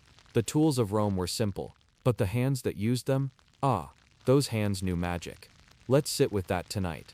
Let the air grow still again. Let the paddle rest. Let the clay dry in its bowl. We'll return again. There's more still to see. The customers, the strange little superstitions, and the Fuller's Guild, but not now. For now, just drift, like a tunic, on the line, still, soft, clean. Good night. There you are again. Still listening, still resting. Lying down, wrapped in silence, maybe in your favorite blanket. And the world of ancient Rome is still here, still waiting for us. Tonight, we aren't looking at garments, not at powders or tools or basins. No, tonight we look at the people. Those who came to the fuller's shop, one by one, each with a story wrapped in cloth. Who were they? Why did they come? And what did their garments quietly confess? Let's begin. The first to arrive, early in the day, was usually the merchant. His tunic was plain, but stiff with dust. He'd spent the morning walking the markets, through the fish stalls, past the olive sellers, under the noisy calls of vendors. The hem of his garment would be dark with dirt. The collar, slick from sweat. He wouldn't stay long, just drop the bundle off. Maybe say a word or two. But you could tell, he needed the fuller. Because even in a city like Rome, where thousands wore tunics, he wanted his to look clean, to smell of laurel oil, not fish. In his quiet way, he was part of this ancient ritual. Then came the matrone, the older Roman women. These ladies were something else. They walked with slow dignity, veils draped over their heads, robes carefully arranged. Their garments were heavier than most, layered, sometimes perfumed. But even perfume couldn't hide the smell of the street, the smoke, the summer heat. So they came to the fuller's shop, not just to clean, but to maintain their image, to ensure that every pleat of their stola was sharp, every thread in place. And when they entered, the shop grew still. Not from fear, but out of respect. Because a matrone didn't shout. She just looked, and everyone moved. Later in the day, came the young lovers. Not together, no, separately, quietly, sometimes nervously. One would bring a cloak, hoping to remove the scent of wine, or to smooth a tear that had come from some playful scuffle. The other might bring a scarf, delicate, perfumed, wrinkled from being clutched too tightly the night before. Love leaves traces, doesn't it? A single lipstick stain, a bit of candle wax from a late-night tryst, a sprig of crushed lavender, pressed into a fold. The fullers saw it all, and said nothing. They just cleaned, folded, and gave it back. Love, too, needed laundering. Now, here comes someone different. A soldier. He moves with that unmistakable gait, the rhythm of leather sandals on stone. His tunic is short, functional, but the edges, caked with dried blood and dust from the road. He doesn't speak much, just nods. And yet, if you watched his eyes, you'd see something soft in them, as he placed the garment on the table. Maybe he remembered the battle, or the march through a desert wind, or the friend who stood beside him and didn't come back. For the fuller, this wasn't just dirt, this was history, folded into wool. The children came too, but not alone, usually clutching the hand of a tired mother, their tunics stained with berry juice, or smudged with ash from playing too close to a cooking fire. Tiny garments, light as air, and yet, they carried stories too. Sometimes the fullers would smile as they cleaned them, remembering their own children. Now, let's not forget the elite, the senators, the magistrates, the patricians. They didn't come themselves, of course. They sent slaves, young ones usually, with carefully wrapped togas tied in corded linen. These garments were huge, heavy, bright white, thickly folded, and they had to remain perfect. No stain allowed, not even the faintest yellowing under the arm. Because a wrinkled toga could mean something in Rome. It could suggest carelessness, or worse, disrespect. So when the young slave arrived at the shop, sweating, nervous, the fuller would immediately clear space, lay the toga out with reverence, inspect it, and begin the ritual of restoration. Those folds were sacred, and so too was the one who cleaned them. Now, let's turn toward the ones no one thinks about. The poor, the true poor, the bricklayers, the sewer cleaners, the bakers who stood near ovens all day. Their tunics were simple, and worn nearly to threads, but once in a while, they'd save enough to have them cleaned. Not every week, not even every month, but on special days, feast days, market days, or when trying to impress someone, they'd come, and the fullers, they'd never mock, never turn them away. Instead, they'd patch the tears, soften the fabric, add a touch of laurel scent if there was any left, because even a humble man deserves to feel whole again. And then, there were the priests, quiet men, who brought robes of pure white, used in rituals, in offerings, in funeral rites. These garments couldn't just be cleaned, they had to be purified, so they were treated gently, washed in special lye, rinsed with vinegar, dried in silence, no songs, no chatter, because even fullers believed, at least a little, in sacred things. Do you see now? This wasn't just a laundry shop, it was a meeting place, where the lives of the powerful and the forgotten crossed paths. Through cloth, through scent, through dirt, it was a place where everyone was equal, for just a moment, beneath the weight of a stained garment. The fuller, in that way, was like a priest of his own kind, listening without asking, caring without judging, stitching, soaking, folding. Some even said quietly, of course, that fullers could tell the future by what they pulled from a tunic, a blood stain near the chest, a hidden dagger fight, a perfume never worn before, a secret affair. Clothes didn't lie. They just needed the right hands to read them.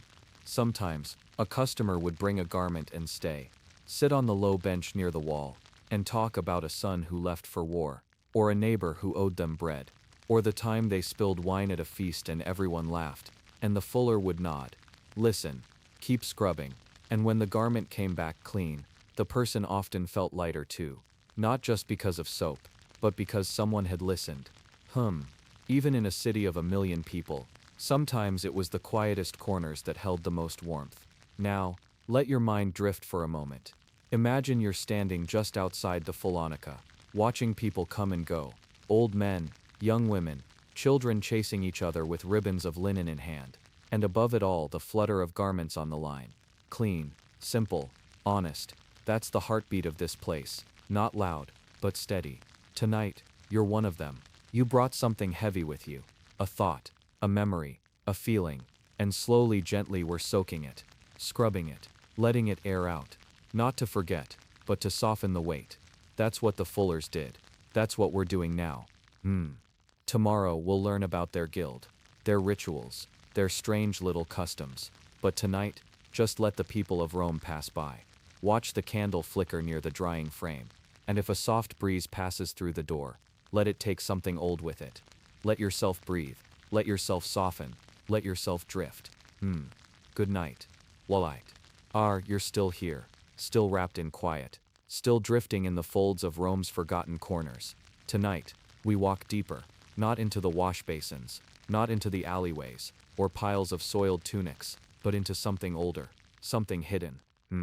A brotherhood, a guild, a circle of men and boys, bonded not by blood, but by soap, sweat, and secrets. The Fullers' Guild.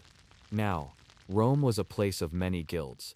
There were associations for bakers, bricklayers, bronze workers, but the Fullers held a place both humble and peculiar.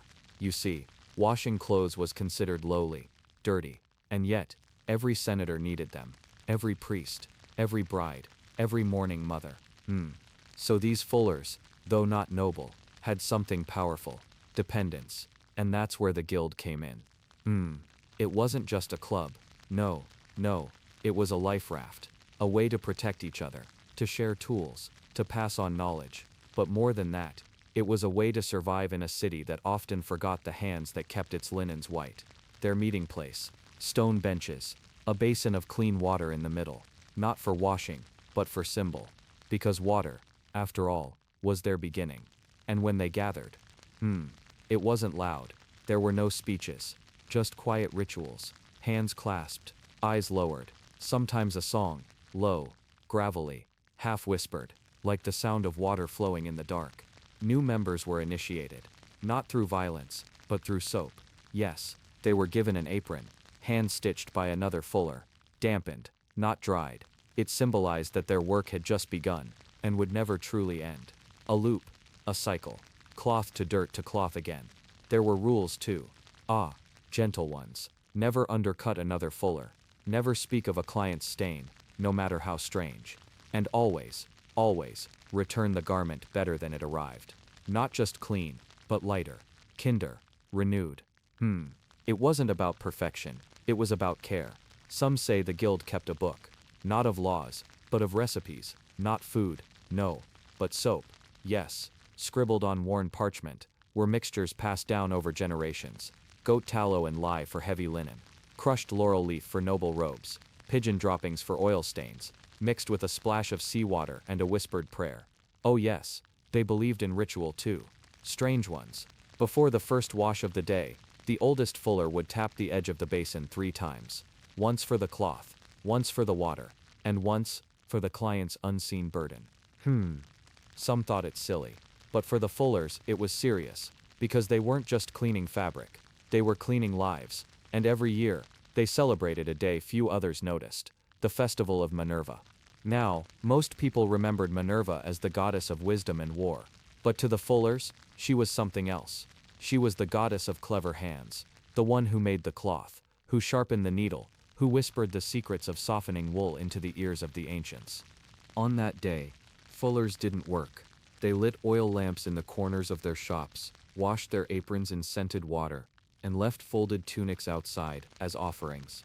And at night, they'd gather, not in silence, this time, but in laughter. Wine, bread, a single roasted chicken if they could afford it, not for the taste, but for the reminder that even hands soaked in filth deserved warmth. One ancient tablet, found near Pompeii, speaks of a fuller named Gaius. He was old and nearly blind, but still came to the guild meetings. They say he could tell the weave of a fabric by touch alone, could name the year it was made, could smell the difference between oils from Hispania and those from Libya, a living library. And when he died, the younger fullers stitched his name into the hem of their aprons. Not big, not bold, just enough, so that when they worked, he worked with them. The guild even had symbols, simple ones. A circle for water, a single horizontal line for cloth, and a small spiral, just barely visible, for the mystery of dirt returning again and again. They carved these into their tools, scratched them onto the backs of their basins, not for glory, but for unity. You see, in a city of emperors and marble baths, it was easy to feel small, but the guild kept them whole. You might wonder, did the city care? Did the empire notice? Perhaps not. But when Vespasian taxed the fullers, even their urine, remember, it wasn't just about money, it was about control. Because even the emperor knew that clean clothes kept Rome running, that the scent of laurel and soap was as Roman as the eagle.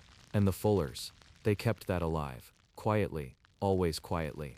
Some say, when Rome burned, in that great fire under Nero, a fuller's shop was one of the first to reopen, not because it was safe, but because people needed it. The soldiers, the healers, even the mourners, standing over ash, they brought what little was left, and the fullers washed it, because that's what they did, always. Now, close your eyes for a moment. Imagine walking into that guild hall. It's dusk. There's a lantern flickering near the wall. Someone is cleaning a brush with slow, deliberate circles. Someone else is humming, low, steady. A basin drips, drip, drip, drip. And outside, the city is loud. But here, it's gentle. And someone, maybe an older fuller with salt in his beard, looks at you and nods. Not as a stranger, but as someone who's seen weight. And then he hands you a cloth. Not fancy, just warm, fresh, clean. That's the guild. No promises, no riches, just belonging. Tomorrow we'll drift into the tools again.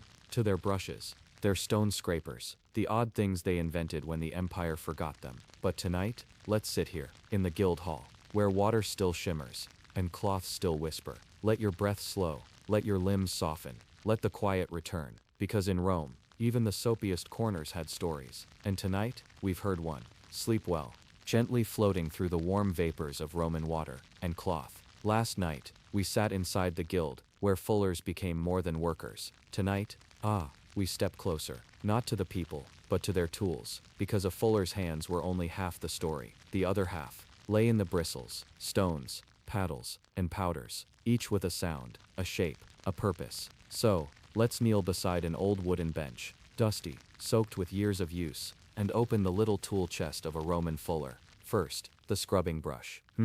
You might picture something rough, sharp even, but this one, soft, made of horsehair, knotted into a wooden handle. The brush had to be gentle, strong enough to lift dirt, but soft enough to protect linen's weave. And when it wore out, the fuller didn't throw it away. He unknotted the bristles, dried them, and made smaller brushes. One tool, 3 lives. Next, we find the stone scraper. It's small, palm-sized, smooth on one edge, jagged on the other, made of pumice, often taken from the volcanic hills outside Naples. It was used to lift out the stubborn things, old wine stains, oil from the scalp, the dark residue of coal smoke, not rubbed, but rocked, in tiny circles. Like stirring soup with stone. It made a soft sound, chick chick chick, soft as a whisper in the washhouse. And what's this? A wooden paddle. Looks like an oar, but smaller, heavier. They used it in the stepping tubs. While their feet pounded the cloth in urine and water, they would also strike the water lightly with the paddle. Thwack, thwack. Not for punishment. No, for air. Because a fuller knew, the water had to breathe. And here's a little bowl, carved from clay. Inside, just dust, but not ordinary dust. This was fuller's earth. A soft powdery clay, used for centuries to clean and whiten. Mixed with warm water, it became a paste, almost like modern soap. Rubbed gently into wool, it pulled out grease like a sponge. And after drying, the fabric shimmered like moonlight. Quiet magic, in a clay bowl. Wait, what's this tiny item? So easy to miss. A pouch, tied with string. Inside, a blend of crushed laurel leaves, rosemary, and a pinch of powdered chalk. This was their version of scented detergent, sometimes called the temple wash, because priests would request it before ceremonies. It didn't just clean, it blessed. We find more, a stick, notched along one side. This was a measuring rod, not for measuring cloth, but time. Each notch marked a set of scrubs. 5 notches, 1 scrub cycle.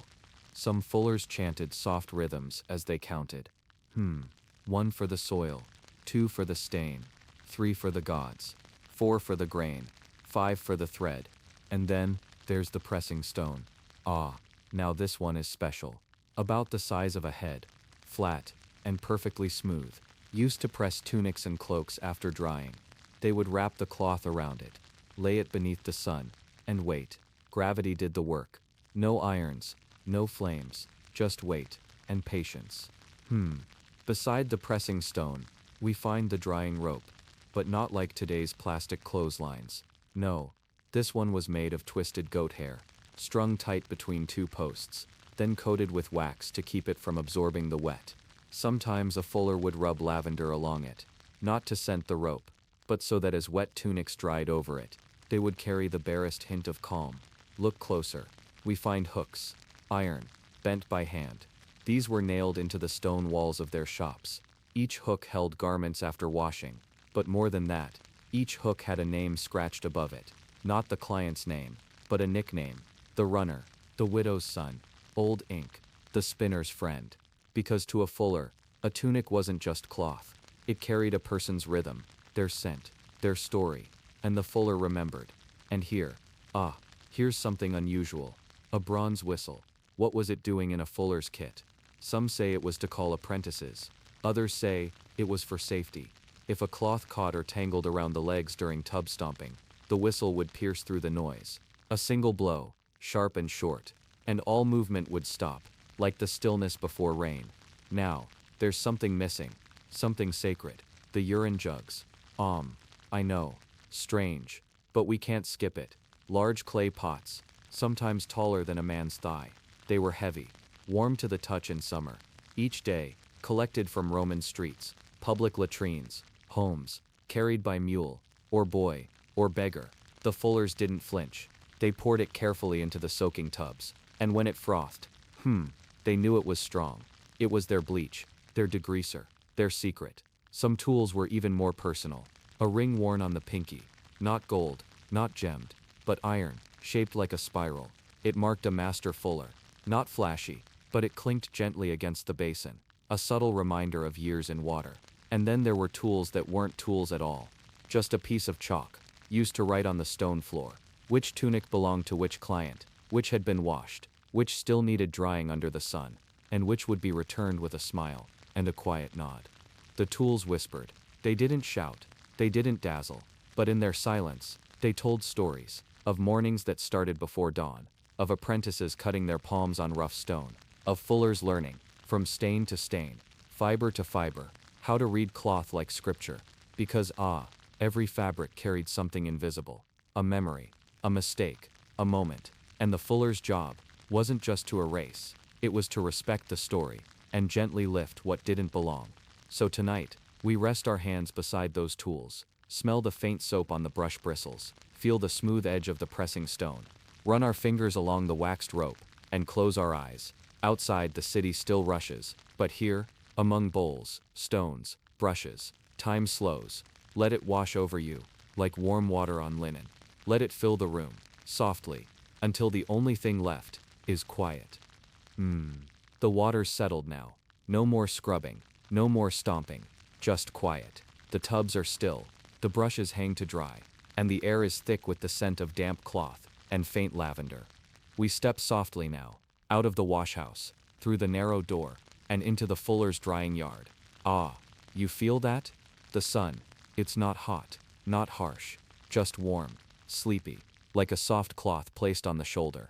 The courtyard is lined with worn paving stones, some cracked, some smoothed by time. And above, a wooden trellis, built decades ago, its beams stretched tight with ropes, twisted, waxed and humming in the breeze. This is where the final stage begins. where the tunics and togas find their breath again, where color returns, and stains become stories gone. The first thing the fuller does, he stands still, looks up at the sky. No clouds, only birds and soft air. Then he kneels, picks up a linen tunic, damp, heavy with clean water, but not wrung out. Oh no, that would crease the fabric. Instead, he lays it flat, over a stone slab. These stones, they weren't random. Each was chosen for its light color, pale cream, or soft gray, to reflect sunlight gently. And the fuller would smooth the cloth with both hands, from center to corner, whispering almost, to push the folds flat. Then, he takes out a wooden comb. Yes, a comb. Not for hair, but for fibers. He runs it across the surface, gently, like stroking the back of a sleeping cat. And now, the sun begins its work. Not in minutes, but in hours. The tunic stays still, its dampness turning to steam, then to memory. Fullers didn't just toss clothes to dry. Oh no, they used patterns, lines, spirals, squares. Sometimes 4 tunics were laid corner to corner, so when they dried, they looked like a flower blooming on stone. Others were hung on ropes, not clothespins, not yet. Instead, bronze hooks or soft folds over waxed cord. But here's the trick. Fullers adjusted the rope's height, using sliding pegs carved into the wall. Morning sun, high ropes. Afternoon, lower. So the light always kissed the cloth from the right angle. And what about whitening? That wasn't just from the wash. It came from a mix, sunlight, fuller's earth, and sometimes a powder called krita. It looked like chalk, but was softer, dustier, sprinkled across damp fabric, then left under sun. It absorbed the faintest tints of yellow or brown, until what remained was pure white. But there's more. Sometimes a fuller used mirrors, polished bronze discs, propped on small wooden stands. They reflected sunlight toward tunics placed in shadow, giving every piece its turn in the warmth. It was like inviting the sun to visit every corner of the yard. Listen, hear that soft creak? That's the rope shifting under the weight of drying wool. Wool took longer. It held water like a secret. So fullers sometimes suspended wool tunics over a slow smoldering clay heater nearby, not touching it, just close enough for gentle warmth, like letting a blanket nap near a fire.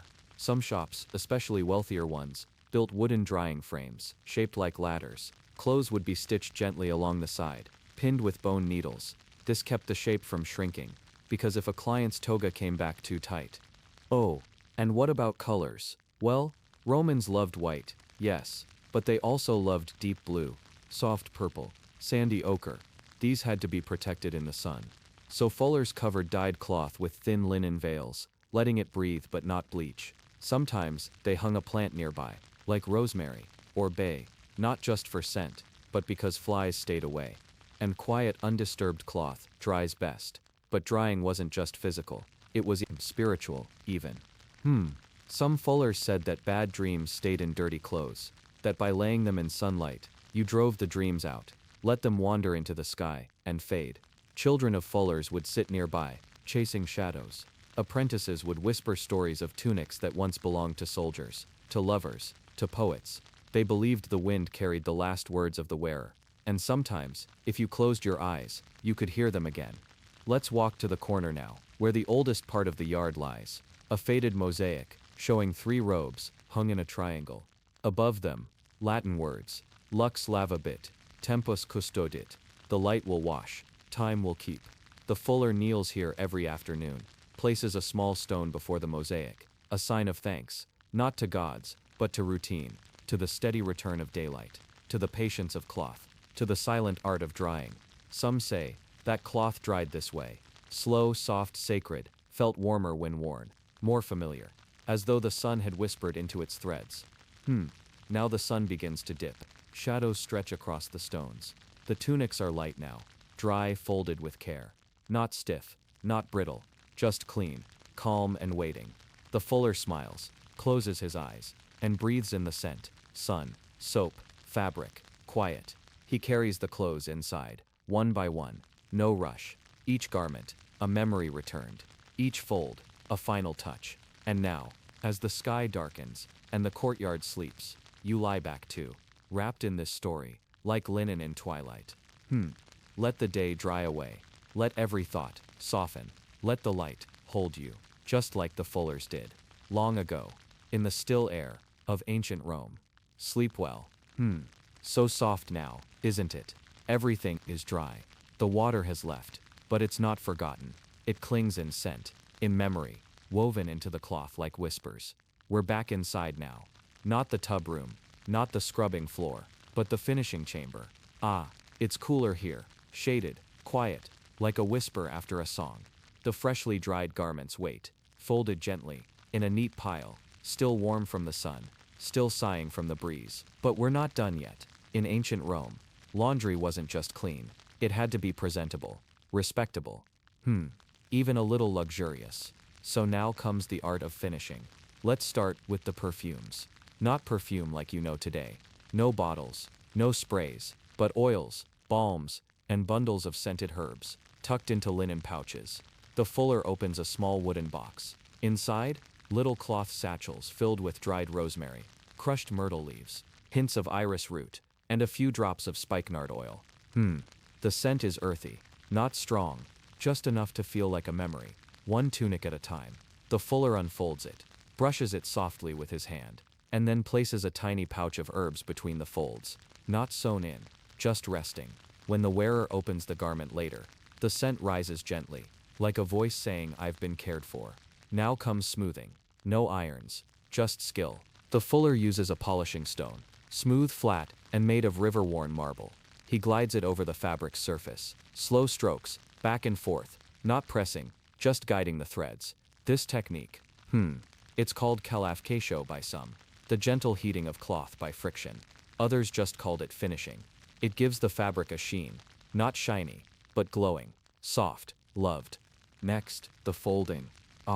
Folding was an art, and every type of clothing had its own rhythm. Tunics were folded into long rectangles, then wrapped gently in a loop like a sleeping animal. Togas, much more dramatic. They were layered, like a scroll, folded corner over corner, sometimes 12, even 15 folds, to match the rhythm of how it would be worn later, draped, wrapped, and pinned. Some folders used wooden folding boards, marked with lines, so every toga looked exactly right. Imagine opening a package, and the toga unfolds perfectly, just like a breeze. Now let's move to the ribbons. Yes, folders tied the garments with soft woolen cords, not tight, not to squeeze, just to hold. Each bundle had its ribbon color: white for household wear, blue for formal pieces, red for clothing used in religious rituals, and gold thread for garments meant for nobility. It wasn't always fancy, but it made each piece feel chosen. Some fullers, especially in wealthier shops, stamped their linen bundles with a tiny wax seal, a mark of pride, a sign that the garment had passed through skilled hands, had been seen, touched, cared for, and now was ready to return. Let's pause here and think about what it meant to return clothing in ancient Rome. Laundry was more than utility. It was a relationship. A fuller often knew more about a household than anyone else, not through gossip, but through cloth. They saw what garments were worn most, what stains came back again and again, what threads had been mended in secret. They knew the rhythm of someone's life, and respected it. So the delivery, it wasn't rushed, it was a ceremony. Clothes were placed into woven reed baskets, lined with clean linen. Atop the pile, a final herb bundle, tied with ribbon. Sometimes even a small coin was included, a token from the fuller to the family, a gesture. Apprentices carried the baskets. They walked slowly, past shops, past temples, never letting the load tip, never letting dust touch the fabric. Even the walk was considered part of the service, a kind of procession, silent, almost sacred. And when the door opened, when the lady of the house or the steward took the basket, they'd often smile, not just for the clothes, but for what it meant, the return of something lost, something worn, something renewed. Sometimes, the fuller was invited in, not into the atrium, no, but into the service courtyard, to share a cup of watered wine, to rest, and talk. Maybe not about laundry, maybe about the day's heat, or the scent of the herbs, or how wool holds the cold longer than linen. Simple things. And the fuller would nod, sip slowly, and then, quietly leave. Their work done, their hands empty, their mind at peace. Back at the wash house, The tubs were empty, the ropes silent, the soap bowls cleaned and stored. Only the faint scent of drying cloth remained, and the soft creak of wood as the sun slipped behind the rooftops. Ah, that moment, when everything's folded, when everything's returned, when nothing's left to fix. That's when the fuller would rest. Feet up, eyes half closed, hands stained but still. They had turned grime into grace. And tomorrow, it would begin again. Different tunics, different togas, same rhythm, same water, same care. Maybe that's the most Roman thing of all. Not the marble, not the politics, but the quiet rituals of maintenance, of tending to things, of making them whole, again, and again. And so, here, in the hush of the finishing room, among folded linen and fading scent, you too may rest. The work is done, and the fabric of time has been smoothed once more. Do you ever wonder what happens to clothes after they've been cleaned, worn again, and worn, until they fray? Well, we're here now, in the mending room. It's not as bright as the wash court, not as wet, not as busy, no sloshing, no trampling, no scent of ammonia or suds, just a hush, and the soft sound of thread pulling through cloth. You see, Romans didn't just toss out garments once they tore or thinned. No, they had patience, they had skill, and they had darning hands. Let's look at the tools first. On a low wooden table, smooth from years of use, there's a shallow basket. Inside, a bundle of wool scraps, a roll of undyed thread, tiny bone needles, still sharp, and a little bronze thimble, shaped like a cup with dots pressed into the top. The fuller, or sometimes his wife or eldest daughter, sits cross-legged on a straw mat. The tunic lies across her lap, torn under the arm, a tear shaped like a river bend. And she begins. First, the inspection. Fingers run over the fabric. They feel every weakness. The way you'd trace the spine of an old book, knowing where it might crack next. She finds 3 more thin spots. Not torn, not yet, but tired. She'll fix those too. Now comes the thread. She pulls it through the eye of the needle. Not too long, so it won't tangle. Not too short, so it won't run out mid-stitch. Just enough. Always just enough. Then the stitching. In ancient Rome, this was called consuere. Mending was respected, even poetic. They used a technique that's still around today. Darning. But not in loud colors. Not in contrast. Roman mending was invisible. You couldn't tell where the old ended, and the repair began. Like whispering a missing word back into a sentence. The needle dips and rises. Dips and rises. Each time with a tiny breath from the seamstress. You can almost count the rhythm. 1, 2, 3. Rest. 1, 2, 3. For thicker garments like wool cloaks, they used patches, not sloppy ones, not rectangles slapped on with haste. No, the patch was rounded, shaped to the curve of the cloth. Edges folded under, pressed with thumb, stitched with care. And sometimes, they stitched a symbol onto the patch. A little leaf, a wave, a bird. Not to show off, but to remember who wore it. Like leaving a note inside the thread. Children's tunics were often passed down, mended at the knees, at the elbows. Soft places, where play wore the fabric thin. The fuller might joke that you could watch a child grow by counting the patches on their tunic. And what about linen? Linen was trickier. It frays faster. So Romans had a special method. They used tiny overcast stitches along the edge. Like tiny teeth, biting the fabric together before it could open again. Slow, gentle, like tucking hair behind an ear. Some fullers kept a small pot of waxed thread, not for strength, but for smoothness. The wax helped the needle slide easier through dense weave. Not many used it. Only the ones who took extra pride. The thread had to be rubbed with beeswax over and over, until it gleamed like a tiny cord of gold. Do you smell that? Beeswax, thread, linen. A scent like dust and honey. In wealthier households, mending wasn't done in public. It was done in private workrooms, behind silk curtains. Slaves might be tasked with it. Women trained to repair without asking questions. But in the fuller's shop, it was communal. A bench, a basket, and hours of soft labor. And sometimes, storytelling. Yes, mending time was story time. While fingers stitched, voices wandered, tales of a husband who tripped on a toga hem and insulted a magistrate, of a boy who lost his tunic in a game of La Trunculi, of a girl whose scarf tore when she kissed her beloved in secret. All stitched back into the cloth, not just the fabric, but the moment. You see, every repair was like a bookmark, a pause in the life of the garment. You could look at the hem and say, "Ah yes, that was the summer of too much walking," or, "This patch, that's when I fell during Saturnalia." Clothing in Rome wasn't throwaway, it was companion. It aged with you. It bore witness, and when it could no longer be patched, it wasn't discarded, it was repurposed. Old tunics became cleaning cloths. Old linen sheets, cut into bandages. Wool cloaks, too threadbare for warmth, were folded into padding for sandals. Every thread had a second life. Even the scraps, the tiniest ones, were saved in clay jars. For what? For future patches, or stuffing, or fire kindling. There was no waste, not because they were perfect, but because they cared. Because hands had touched these garments, because water had washed them, because feet had walked long roads in them.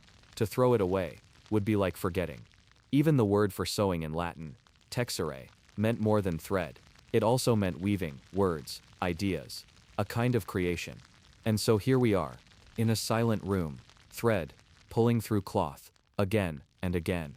And if you listen closely, you might hear the fuller's hum, not a song, just the kind of tune you hum when your hands are moving, but your mind is resting. How peaceful. There's something comforting about repair, knowing that nothing is too ruined, that every fray, every tear, can be smoothed, held, stitched. It takes time, but time is gentle. Takes time, but time, and in ancient Rome, even clothes, got second chances. Let's breathe here a while. The room is warm, the needle is still, the stories still live in the stitches. Let's take a step inside now. The washing is done, the mending complete. Togas, tunics, stolas, all washed, dried, folded. But where did they go next? Where did the Romans keep their clothes? Well, that's what we'll uncover tonight. Come with me. Dino. We begin, not in a palace, but in a modest domus, a Roman house with stone walls, terracotta roof, and a little peristyle garden. Inside, the floors are cool, the light, gentle, from a square hole in the ceiling. And there, against the wall of the sleeping chamber, stands a wooden chest. Not tall, about waist high, wide, with bronze hinges, and a domed lid. This is a capsa vestimentorum, a clothing chest. Let's lift the lid. Ah, that faint scent. Cedarwood, lavender, and a bit of something dry, like aged wool. Inside, folds, neat folds, tunics stacked by size. Linen ones to the left, wool to the right. Underneath, a small satchel of dried bay leaves, tied with a thread. Romans believed bay leaves kept moths away. They didn't have closets, not as we do now. No hanging rods or sliding doors, but they stored with care. In wealthier homes, there were armaria, tall wooden cupboards built into the wall. Some had carved doors, others were plain, but inside, the method was the same. Folded, layered, sometimes wrapped in cloths of their own. And children, their clothes were smaller, yes, but still carefully kept, sometimes folded into soft pouches, tied with string, with little bits of perfumed wax tucked between the folds. Even a child's tunic deserved that kind of tenderness. Let's walk further now, into a wealthy matrona's dressing room. You'll see it, the marble basin near the mirror, the bronze hair combs, the polished glass bottle of imported oil, and just near the couch, a low cabinet. It opens with a little creak. Inside, her stolas, folded once at the waist, then in thirds, with saffron threads tucked between layers to keep the linen fresh. Why saffron? Because it was rare, precious, warm-smelling, and it left just a hint, like memory, on the cloth. You see, clothing wasn't just fabric. It was status. It was dignity. A Roman citizen's toga wasn't just worn.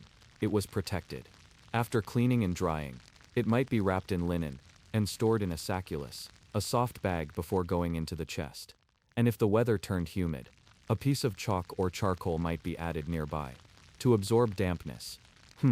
Even their soldiers, far from home, carried tiny pouches of spare tunics, rolled, not folded, tied with leather cords, tucked into saddlebags with waxed cloth to keep out the rain. But back in the city, fullers offered another service. Seasonal storage. Yes, if your home was small, or if you had garments you wouldn't wear until winter, you could pay a fuller to keep them safe. He'd fold them, label them, and store them on high wooden shelves behind his shop curtain. And when you returned, there they were, warm with the scent of wool and oak ash. It was a quiet trust. And now, let's imagine a market stall, near the forum, where second-hand clothes were sold or given away. Even here, they were carefully folded, laid on woven mats, sorted by type, tunics, cloaks, children's shifts, and always displayed neatly. Because even old clothes deserve dignity. Now, let's look at something beautiful. A bridal tunic, made of linen and embroidered along the hem, worn once, then folded carefully by the mother, wrapped in a piece of muslin, laid at the bottom of her daughter's dowry chest. Maybe never worn again. But it rested there, still, like a song folded between pages. In rural homes, far from the city, chests were smaller, some made of woven reeds, others of clay pots, sealed with waxed cloth. Simple, but still, always a place for clothes to be kept. In temples, priestly robes were stored in sacred chambers, never touched by ordinary hands, folded by ritual, laid flat on polished stone. A toga wasn't just clothing, it was identity. And it had to rest between wearings. Like a tool returned to its place, like silence between two songs. Some Roman poets even wrote of their clothes, describing them in verse, remembering the scent of the tunic their lover had left behind, folded, pressed flat, still warm. And for those who passed away, their clean garments were sometimes laid inside the tomb with them, folded gently over their feet, or placed beside the urn, as if even in death, they might need something warm.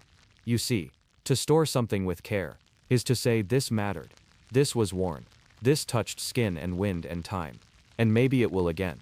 Let's linger a little longer here, with folded linen, silent cedar wood, and the hush of a quiet Roman room, where the only sound is your breath, and the dust settling softly on cloth. Because even in a world without zippers or closets, the Romans knew how to honor what they wore, and how to let it rest. Tonight, we tiptoe into twilight. The clothes are clean, folded, stored. The streets are quiet now. And the Romans? They are getting ready for bed. But not like we do. Let's see how they ended their day, what they wore to sleep, and how they tucked themselves into rest, under clay lamps and linen sheets. Let's step quietly into the final hours of a Roman evening. The last cup of wine has been sipped, the oil lamps flickering gently, their orange glow painting long shadows on the walls. It's warm, but the breeze is soft through the shutters. The sounds of the city have settled, just a clop of a cartwheel, a dog barking far away, and inside, the Romans prepare to sleep. So, what did they wear? Did they have pajamas? Did they sleep in the nude?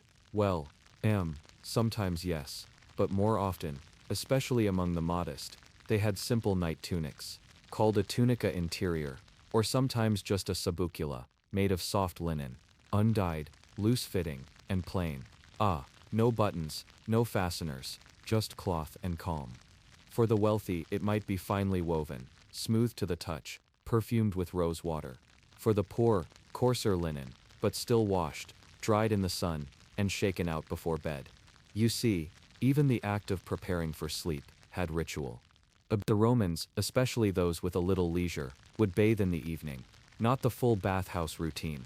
Just a rinse, a splash of cool water from a basin, maybe a drop of olive oil rubbed on the skin. And then, the soft tunic is slipped over the shoulders.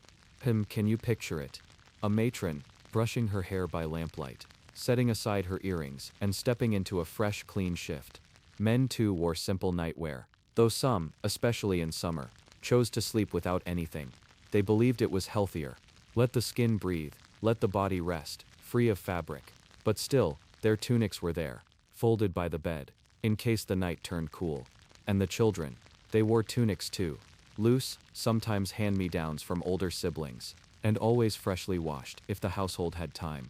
Now let's look at the beds themselves, not mattresses like ours. A Roman bed, or lectus, was often made of a wooden frame. Rope lattice below. Over that, a stuffing of straw, wool or hay, topped with a linen coverlet. For the rich, down-stuffed pads. For the poor, just straw. But everyone had a blanket. even if it was just a square of old wool cloth. The Romans didn't use pillows the way we do. Their pulvinus, the pillow, was firmer, stuffed with wool or feathers. Sometimes, they just rolled a folded tunic to rest their head. Let's lie down now, shall we? We're in a Roman bedroom, a cubiculum. It's small. Maybe a single oil lamp glows in a bronze dish near the bed. There's no sound, except the slow hush of wind, and the faint rustle of linen as someone shifts beneath the covers. Did they dream? Of course. But to the Romans, dreams meant something. They were messages, from the gods, from ancestors, from deep within. Some would even sleep in temples, hoping for visions. They called it incubatio, sleeping in a sacred space, hoping for divine answers. But most just slept. After long days, heavy meals, work in the sun. Sleep was a luxury. Now let's picture a Roman child. She's just been tucked in. Her mother kissed her brow. The tunic smells faintly of lavender and sun-dried cloth. Outside, a neighbor murmurs, then silence. She clutches a soft toy, maybe a stuffed doll, and the candle is pinched out. Darkness, stillness, warmth. In rural homes, sleep came even quieter. No candles, just starlight. A shared bed. Parents, children, maybe a grandparent. One room, one blanket, a tunic for each. A place to rest. Even the Fullers, after washing clothes all day in harsh ammonia and hot sun, they returned home, washed their hands in olive oil, changed into night tunics, and lay down beside their sleeping children, because the work was done, and sleep was soft. Some Romans wrote about sleep. Pliny said the best sleep came after clean living.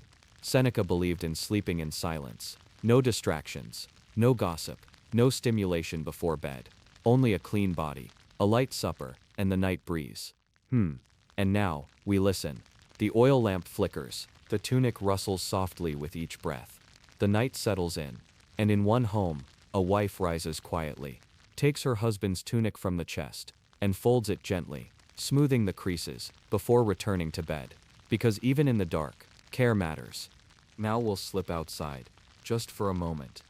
Up on the rooftops, some Romans like to sleep under the stars, especially in summer, with nothing but a woven mat, a rolled-up tunic, as a pillow, and the stars above like cold coins scattered across the sky. Can you feel it?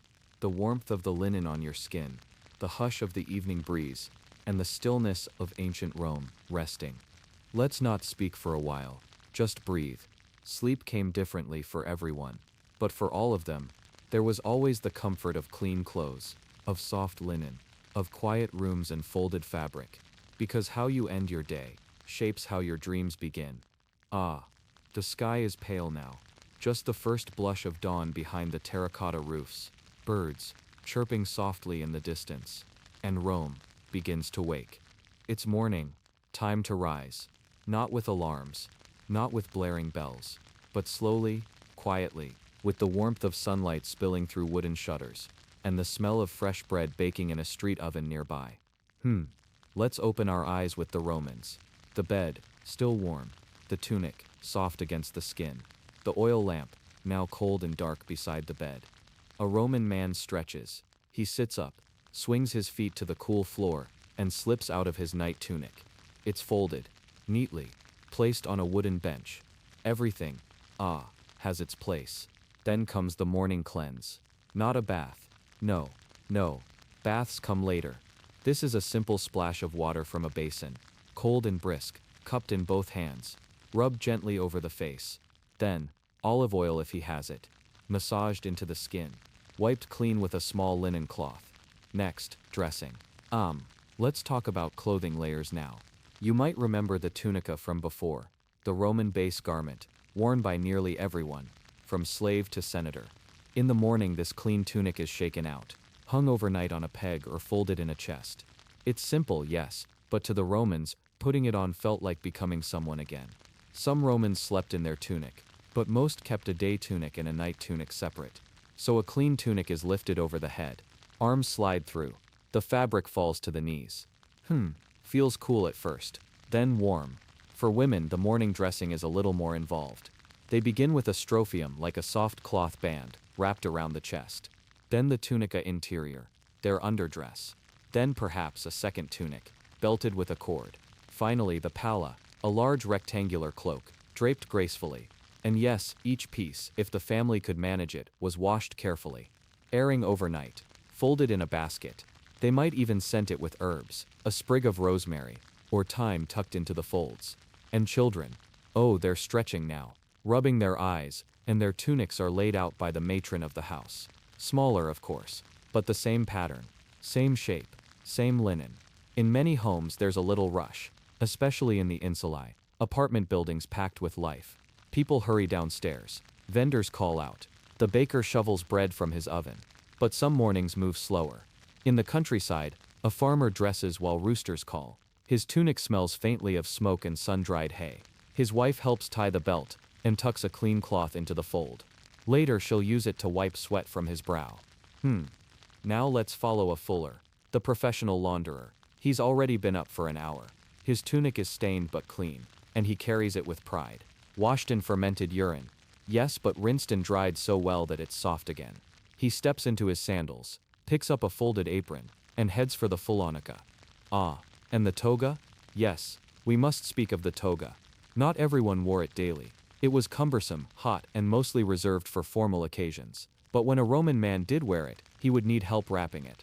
Around and around the body, sometimes up to 20 feet of wool, laid just so, with the right folds, the correct drape over the shoulder. It was stiff, uncomfortable, but it marked status. The cleanliness of that toga was critical. It had to be brilliant white, toga candida. That's where we get the word candida, because men wore them to run for office. Fullers used chalky clay and sulfur to brighten these togas. The smell wasn't pleasant, but the brightness was everything. A dull toga meant disgrace. So, they kept them clean, obsessively. And what about the shoes? Romans wore sandals, yes, but also closed shoes called calcae, made from leather. Each morning they were cleaned, wiped down, inspected for wear. Clothes mattered, presentation mattered, even in the quiet morning hours. Let's go now to the forum. Picture it. Early light reflecting off marble steps. Men in clean tunics chatting softly. A senator's toga dragging slightly as he walks. Each person had dressed carefully, because a clean garment in Rome meant order, control, respect. And while you watch the crowd, see how many garments you can spot. Wool dyed in soft saffron yellow, linen tunics belted at the waist. Even slaves in simple undyed cloth, worn, but washed.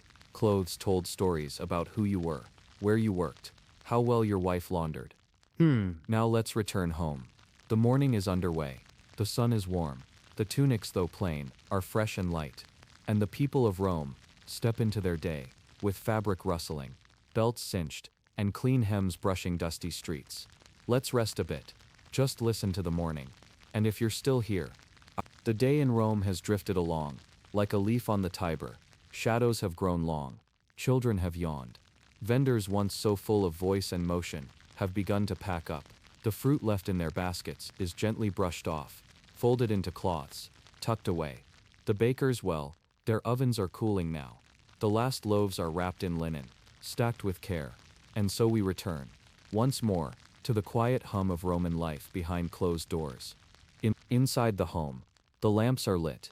A gentle orange glow flickers softly on stone walls.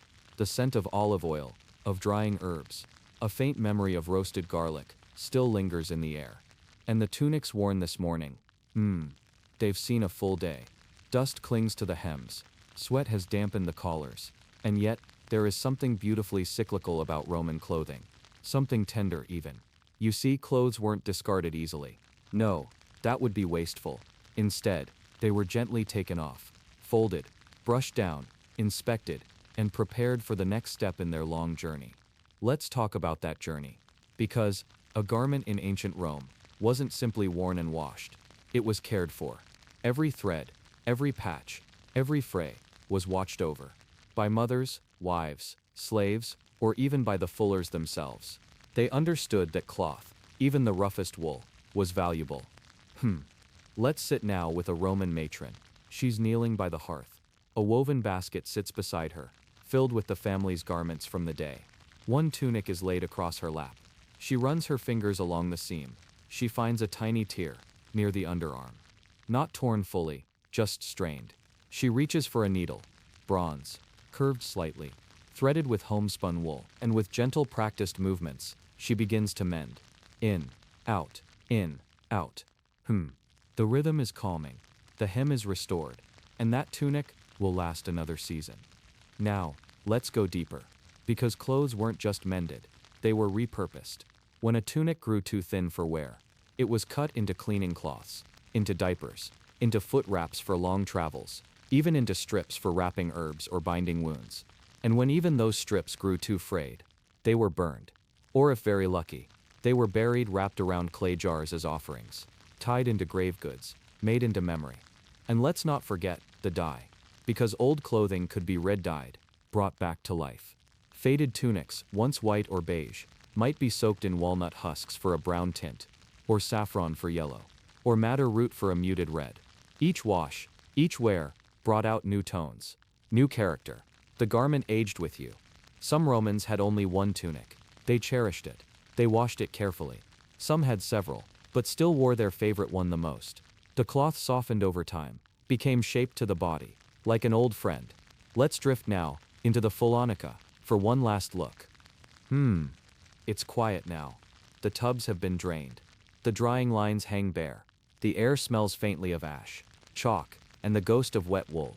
The fullers have gone home, but before they left, they folded each garment, stacked them carefully, placed a small token, a wax seal, sometimes to mark the owner.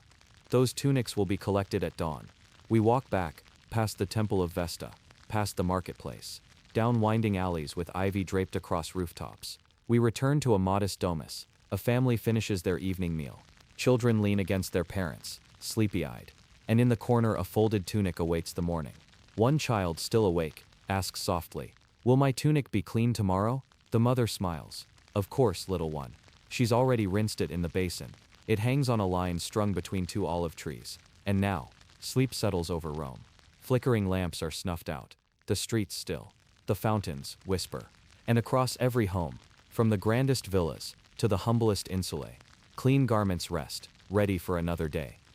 Even in a world so far from ours, the care for clothes, the washing, the mending, the folding, it was not just a task. It was a ritual, a rhythm, a quiet language of love, of keeping things whole, keeping them warm, keeping them clean. Tamayo pisted. And maybe that's why we still find pieces today, buried in ash at Pompeii, woven into Roman graves. They remind us, the past was lived not in grand battles or fiery speeches, but in folded linen, in scrubbed seams, in the smell of fresh wool drying in the sun. And now, dear listener, if you are still awake, then I think you may have to start again from the 17th minute of the story. Or, try the next video, here on the side. Maybe it can help you sleep better. Good night. Sleep well. And remember, even in ancient Rome, someone cared enough to wash your tunic.